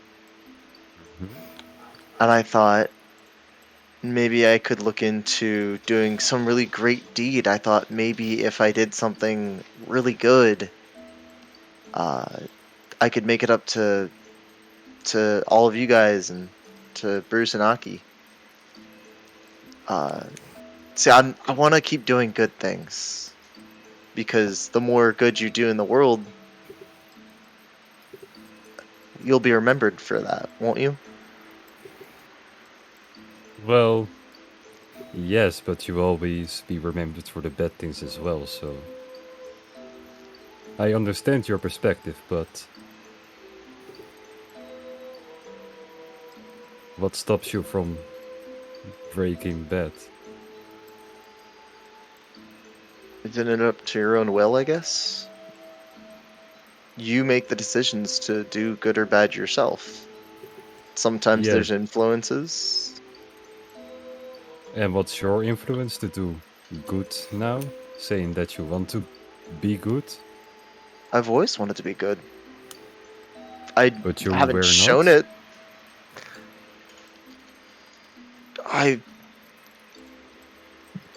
We all have our own pasts, yeah. I did bad things before. I've killed, taken. But not every person has had a good history. But they could have a great future.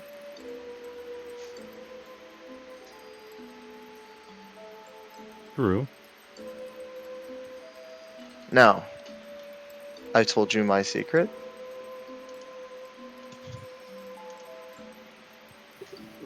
I'm still trying to figure out how I can, lift the curse from my leg, and I believe this might be a correct step for what I know. You remember the hex we killed a couple of days ago? The green sun? Yeah. When I looked into her eyes, she gave me this vision of this planet with a big white moon and a red moon. And what looks like a bleeding lake with a bleeding heart into it. I don't know what it means yet, so any additional information that I can get. Maybe it's a time when it looks like that, and maybe it was your lake. So maybe when we see a setting that looks like that, maybe it's not going to somewhere other than your lake, but it could just be we have to prevent whatever that is from happening. I honestly have no idea. Yeah, that's the trouble with visions. They're not direct enough for me. Now, I won't tell the rest of the group if you can not tell the rest of the group about what I was looking into today. It's nothing crazy. If they ask, I'll tell them. Yeah, I would be careful around Tiamat because, well, I know. last time I mentioned it, Bruce immediately threw his sword, so... And since you are, one step away of being squished, literally. Yeah, well, Be speaking careful. of squished, I actually wanted to talk to the others about that scroll we found. Which one? Greater Restoration one? But You we want should to still use talk it on to... yourself, right? I would love to use it on myself, but Errol's on a time frame as well. True. maybe we should use it on him instead. He really doesn't want to be whatever he's scared of. The only problem I'm having here is that we're going to use something that we don't know that's gonna work. Let's talk to Avos first, Yeah. one of the great raiders. But let's go catch up with Aki and Errol and Bruce and everyone else right now. Mess.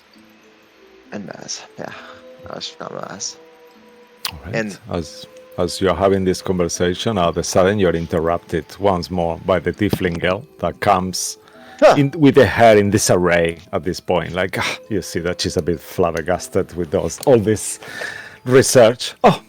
Oh, yes, I did find a couple of things. Not much, unfortunately, due to the time that you give me. If you need more information, like I said, you could perhaps check with a great reader, but I found a couple of things. I haven't really know what this star that you mentioned could be. I heard of certain anomalies of celestial bodies being cursed. And legend has it that there is two celestial bodies as such. There is Atropos and there is Hadar. And these two celestial bodies, legend has it that they were part of great evils, as they are known once upon a time, and sometimes seem to manifest and flicker in the sky very rarely. But do not worry. Atropos is been for a long time in this planet, has been incarcerated in some kind of prison. I'm not sure really what it means. It's a very ancient writing. I hope that helps, but I'm not sure if it's related. Oh, that's to your perfect. query. I'll flicker 2 gold pieces. Oh, that's ever so kind. And she puts it on her pouch. And for you, my friend, I found the only place that really matches this description that I managed to find will be a celestial body known as Exandria. Far, far, far, far away. And perhaps Katha might be the white, larger moon that you describe, and Ruidus will be this tiny red one. But once, as I mentioned, this world is very, very far away. Almost not much knowledge of it we have here. Well, at least I have a name now, so thanks yeah. for that. That's all right. Are you sure you didn't miss the Black Moon? Because, Earth and green space is much closer, maybe. I mean, don't where did think you heard of so. this? Sorry. Well, maybe we missed it, but I don't think so. It could have So been you have possibly beyond. you have traveled to space before, then? Only one time, but it was more like a dream, so it doesn't really count, I assume. Oh, sure. You see that she is very hard to read because she's got this standing bitch face. But when you say that, she goes like, and she kind of like turns like that and just starts to walk away. I'm gonna shoulder, like elbow at Yagu. Aren't you gonna tip her too? I thought the 2 coins meant for one from you, one from me, but Oh, no, that's fine. Yeah, that's fine. She didn't ask for more gold, Okay. so it's fine. then he will throw 4 golds to her. 4 gold? No, Yagu, what are you doing? As you throw the gold, before anything, she just turns so fast and catches you like that. Oh, thank you. That's ever so kind. Smoke. Out. Yagu, we've gotta teach you about how much money is worth how much money. Sure. You're a good guy, Yagu, and I'm just gonna pat on him a little bit. I doubt he will feel it, yeah. Mosquito! Oh! Alright. Let's Okay. go check on that. As you guys continue having a conversation and begin wrapping up on your research, we'll go to Aki. Aki, you find yourself with your mother, walking, being escorted by an avode towards the Great Reader's Room. You remember going there, but not the conventional way. You went there through some sort of portal or a way to get to that room a lot quicker. However, you are taken deep into the Great Library, through corridors, until you get to a simple door. The avode goes and touches, uses motion of hand in a particular way, and then the door kind of glows for a minute, and then it opens and asks you to enter. Oh, this is pretty fancy, Gutenman, huh? Yeah. It's kind of it echoes really well, so it's great to make large, big noises in. Huh? I should be testing my singing noise here. Oh, this is a very interesting room. He's got a lot of trinkets around. Very strange. Yeah. Each one is kind of a little different depending on who you're visiting. There's Is that a never skeleton of know. a dragon up there? Or something similar? She kind of begins looking up. Could be. Is it? Is this the one that we've heard about before? Yeah. Or the one I saw last? Yeah. Yeah. I think so. So where is he? Do we just sit down? I'm gonna go sit down. Should I sit on his chair? She kind of goes around and sits on his chair. Oh, it's kind of He's very comfy. small. He could be. He could be in here. Make a perception check. Yeah. Yes. 16. You look around. No, he's not in here at the moment. You No, feel okay. comfortable that he's not here. But she sits on it, Hmm. and then she kind of looks at the. Oh look! Is that his family? He's the short one, no? Yeah, I think. That could be Mummy, Daddy. I don't know who that tall dragonborn is. Okay. She kind of puts it down. She's sitting there, What? whistles. What did you and he discuss when he? I don't know how he talked to you last time. Did he like magic in, or was it more of a message? I'm very. He said he came into my dream. Okay. He made it comfortable, somewhere familiar, home. Mhm. We had tea, sat down. He discussed about situation that you are in, and it was pretty brief. And he told me to tell you to come. Oh, he told me to come to Candlekeep. How much did he tell you about my situation? He only mentioned that you've changed. There's something happening to you, and it could be bigger than you. He honestly did say he doesn't know how much the caravan could help, but perhaps it might be good for you that I'm here. The rest of the caravan are here. Maybe we have knowledge of when before time, before you remember. If it turns out to be bad news, certainly I'm glad you're here. He was interested in where you found me, which I think is the unique information you had. That is true. Where you found you? Pick up the map because I remember. If you need any help, let me know. I think we might have noted it down exactly where we found him, but It was close to the Anorak Desert. I think so. Yeah, I think that was. Let me just check around here quickly. No, I think it definitely was at the Anorak Desert, but it's just trying to figure out. Did we pick a specific spot? Yeah, I'm just looking. I remember making the note as well Okay. somewhere. She says, I don't remember the place exactly. It was very sandy, very warm. You are the most cutest baby I have ever seen.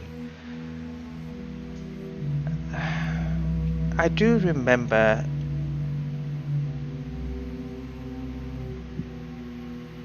actually. She kind of gets a confused. I don't remember. I just remember having you and you were in the car. I don't remember where. Did I pick you up? Or did someone give you to me? And she kind of looks at you for a moment. And then she kind of blinks her eyes. Make an insight check.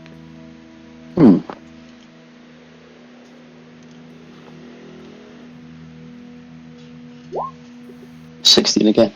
16. You see something almost like a confusion of a memory loss just at that moment when she's just thinking about the situation of where she found you, but something about that just kind of felt a bit strange. Like, how can she not remember finding me someplace? And she's like, I honestly can't get the exactly the same the place exactly, but I feel like someone gave you to me, but I don't know who. Were they Dragonborn? Were they? What were they? You've always said I was found.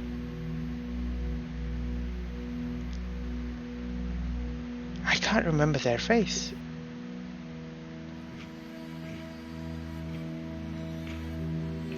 But, well, of course you were found. You were found by us. It did not sound like you to not remember a face. That is true. That's very strange of me. I'll have to sleep on it. Okay. At this moment, you feel the room begin to shift a little bit, and warping in, zoop, coming in, is the first reader, aka Wormtail, aka what is his name? aka Bookworm? sorry, I said Wormtail for some reason. Bookworm. Yeah. Skoda Valanaster. Yes. Yeah, that's it. The first reader. Hello again. Ah, hello, Aki Flammacaster. And hello again, dear. It is good to see you in flesh. Oh, it's good to see you in flesh. Come, give me a hug. He goes in for the hug. They're both the same height. She kind of cups he kind of raises his eyes, kind of looks towards you. And then she's like, seems like she's pretty impressed, and she kind of steps away. And well, you're already. Why don't you sit down again, and we can discuss about your son's situation. How are you feeling, Aki? You mean because I look different? Yes, you look different. Aki will go to the desk and sit up on it cross-legged. I feel okay. Honestly, not much felt different when I woke up initially. I was kind of told I looked different before I realized myself. Okay. And has there been any other episodes since? Have you felt anything? Have you heard anything? Something that might be trying to speak to you or control you? I do not think so. My magic continues to change the way it kind of always has. Memory lapses, perhaps? No, not me. My mom was just saying she does not remember the faces of people who she absolutely should remember the faces of. Do you mean memory lapses that way, or gaining new information? For you specifically, have you lost any time of day and time? No. Besides being knocked out and waking up surrounded by were-ravens. And the name that you mentioned. And Rothador.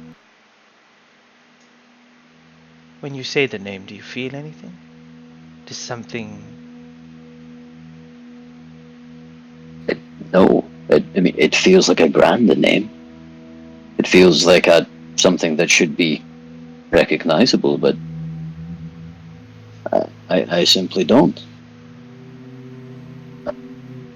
There were some stories, I forget who gave them to us, of a particularly nasty and jealous dragon who'd fit the rough physical description. But that was a long time ago, and I'm not much older than that. How old are you, if I may ask? 28. 28. Let me see. He begins to consultate his books and goes towards them, kind of reads upon incidents that may have happened.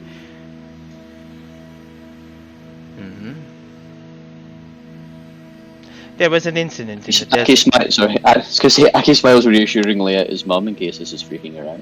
She's just sitting there, kind of rocking on her chair like this, kind of very uncomfortable, and just kind of looking at the situation. He goes to the book and he's like, curious. There was an incident, 20, around your age, actually, in the desert. A large explosion. Really? Was it me? Did I hurt someone? You were just a baby, how could you? It seems possible. I brought down a volcano last time, and I did not mean to then either. I wouldn't think too far into it. It might have been something else. It will need to be researched more into. But what the name Androthator, as I mentioned to you before, was an unusual breed of a dragon. Yes, a red dragon, but his thirst was not for gold or for trinkets. It was knowledge.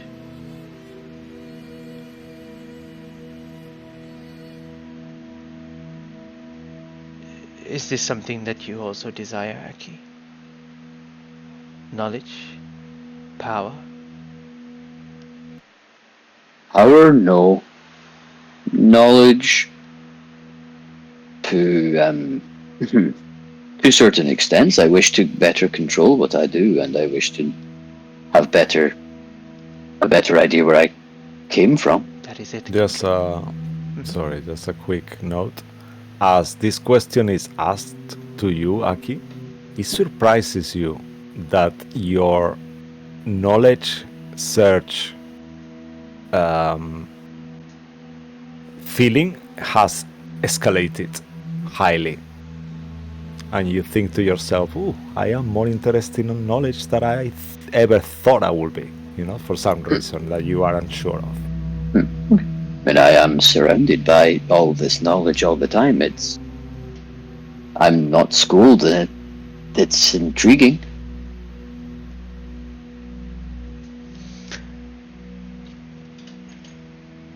it is going to be quite difficult to figure out if you are going to have another episode. What do you mean, another episode? Why would my son have another episode? It is out of his control, and he wishes control. I wish people safe. And that is not what episodes are.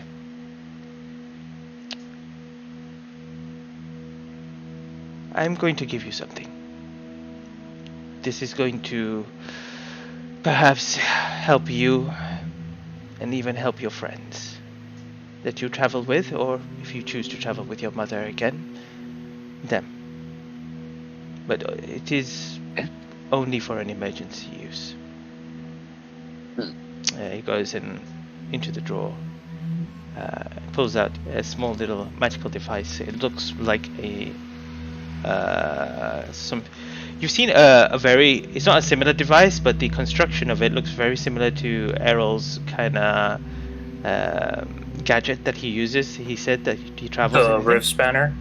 The wrist spanner, but So it's a little it's bit basically like a wand with hexagons at the end of both sides. yeah. But this one, it's got kind of, the mechanism looks kind of intricate like that, but it is he goes, once you use this item, it may be destroyed. There's a chance that it would be possibly destroyed.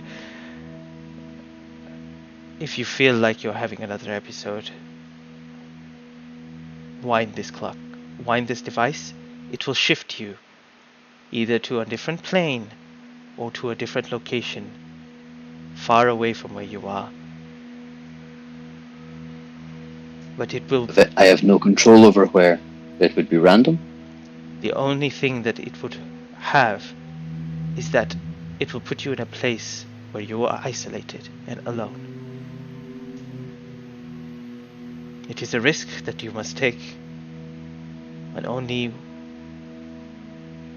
in the most gravest of situations. You may be alone and stranded, or you may find someone to help you once again, to return you back home. Work with your friends. I know your new companion, Errol. He has a lot of knowledge about the planar realms. Perhaps work away if you decide to use this.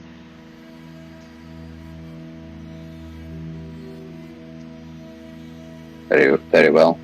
This will only work on one creature, and the creature must be willing to use it. Will it work more than once, if needs be? There is a chance that it may break. You may get the opportunity to use it again if it does not, but this will shift you to some other plane or another location. I'm sorry that this seems to be a very chaotic solution at the moment, but without more information and more research, I cannot give you a definite answer. I am not too sure what is happening to you, Aki Flamacasta, but I want to ensure that you have the power to not have the same incident that you had at the volcano. It's important to me that I never do this around my caravan again. You'll be fine. The traveler is always looking after my son here, and if you ever get lost, just call upon him. He will create the archway and bring you back home. To me! You just come to me. We'll be fine. Good. Okay. Aki will extend a hand to take the device. He gives it to you, and as he pulls, he kind of holds it for a second just to hold it, and he says to you, any other incidents in your travel, you must let me know. Immediately. incidents to do with me losing control? This could be very small, a little, or it could be major, but you must let me know any of these things. Okay. I Yes, so appreciate the time you have given me and this predicament. you have now got yourself an item called the Chaos Shift. Hmm. I'll give you the details next time. Thank you. His mood turns from a little serious to a more lighter mood again. I didn't offer any tea. Let me go get you some. I see you have a picture of your family there. Yes, my family, yes. I do not see them around often. Who's the Black Dragonborn? You could say my brother. Stepbrother. I was adopted. He was not. Do you see him? Not really. He comes around and passes it. Well, is there anything other business that you wish like to speak about?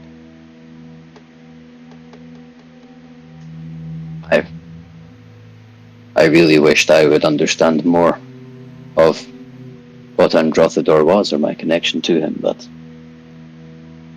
a location or a direction is a good start. And if you say there was an explosion there, maybe there are people still there who remember.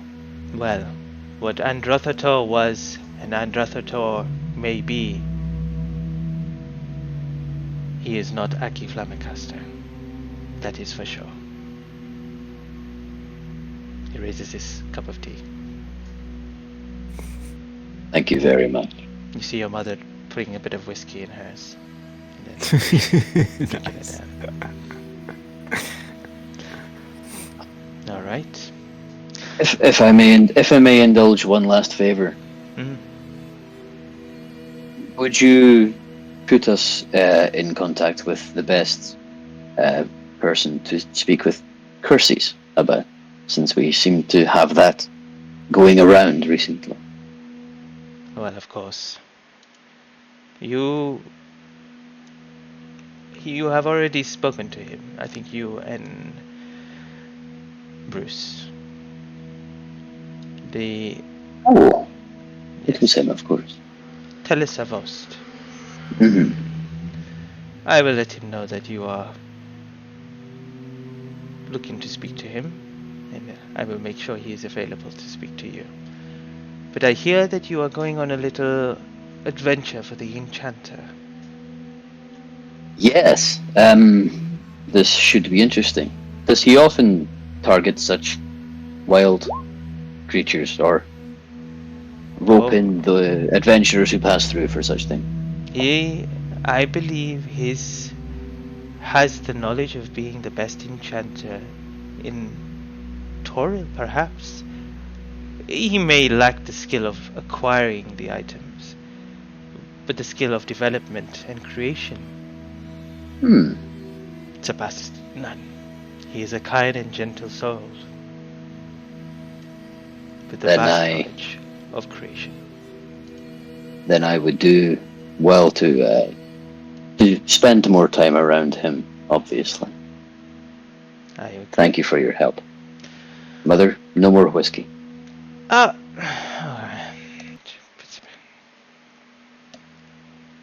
Downs a drink, puts it to the side. Well, do take care. When are you leaving? Well, we were thinking of leaving pretty soon, actually.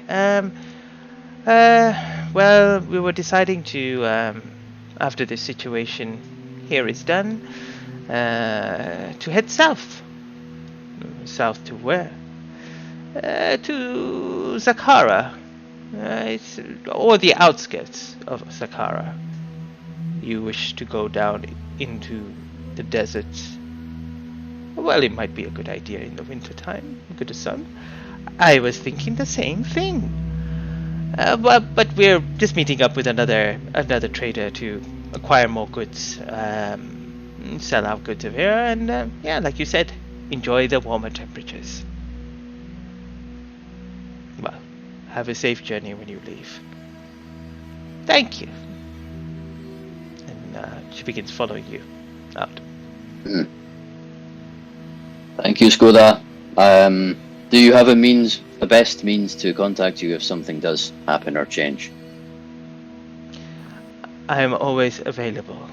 Just find a way to contact me through magic would be the quickest. Thank you. He looks down through his kind of spectacles and nods his head. And as you kind of go towards the door, and as you turn around just to look at him, he's vanished once again.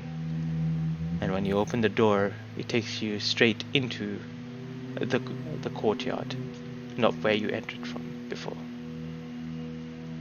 Not wanting to spend any more time looking at this device, what it implies, or the idea of being completely alone somewhere, which is one of his deepest fears. He'll just stuff it in an inside pocket of his jacket so it's out of sight, out of mind.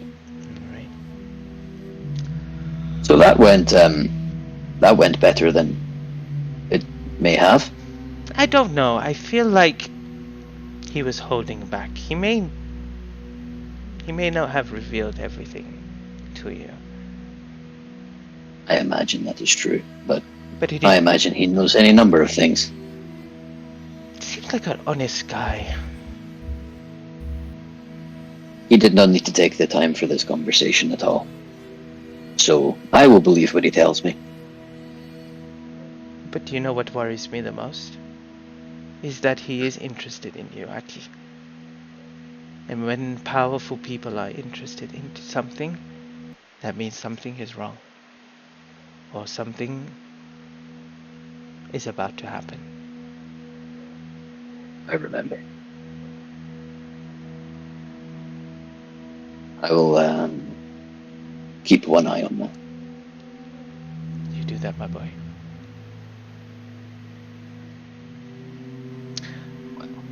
I think we could probably head out to the caravan. I feel a nap near a mogwith coming on. Very well. And as you guys kind of walk towards the caravan, sitting under Lilyfoot for the night, resting there, enjoying its comfort and its warmth of its on this kind of winter's night.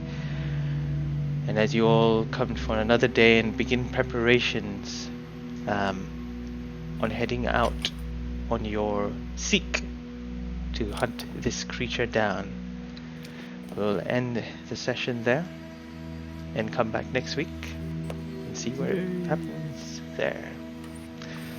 Thank you everyone for playing, my amazing players. Thanks Cisco as well for your support and your vast knowledge of the everything. And thank you to Darren Curtis and to James Webster for their wonderful art and music. And hopefully see us again on Sunday, where we continue with the Dining in Barovia and the combat again with Strahd 2.0. And next week Tuesday for continual adventure on Candlekeep Mysteries, the Sealed Pages of Verglas. Until then, goodbye. Goodbye. Thank you. Bye. Bye. Thank you so much. Bye-bye.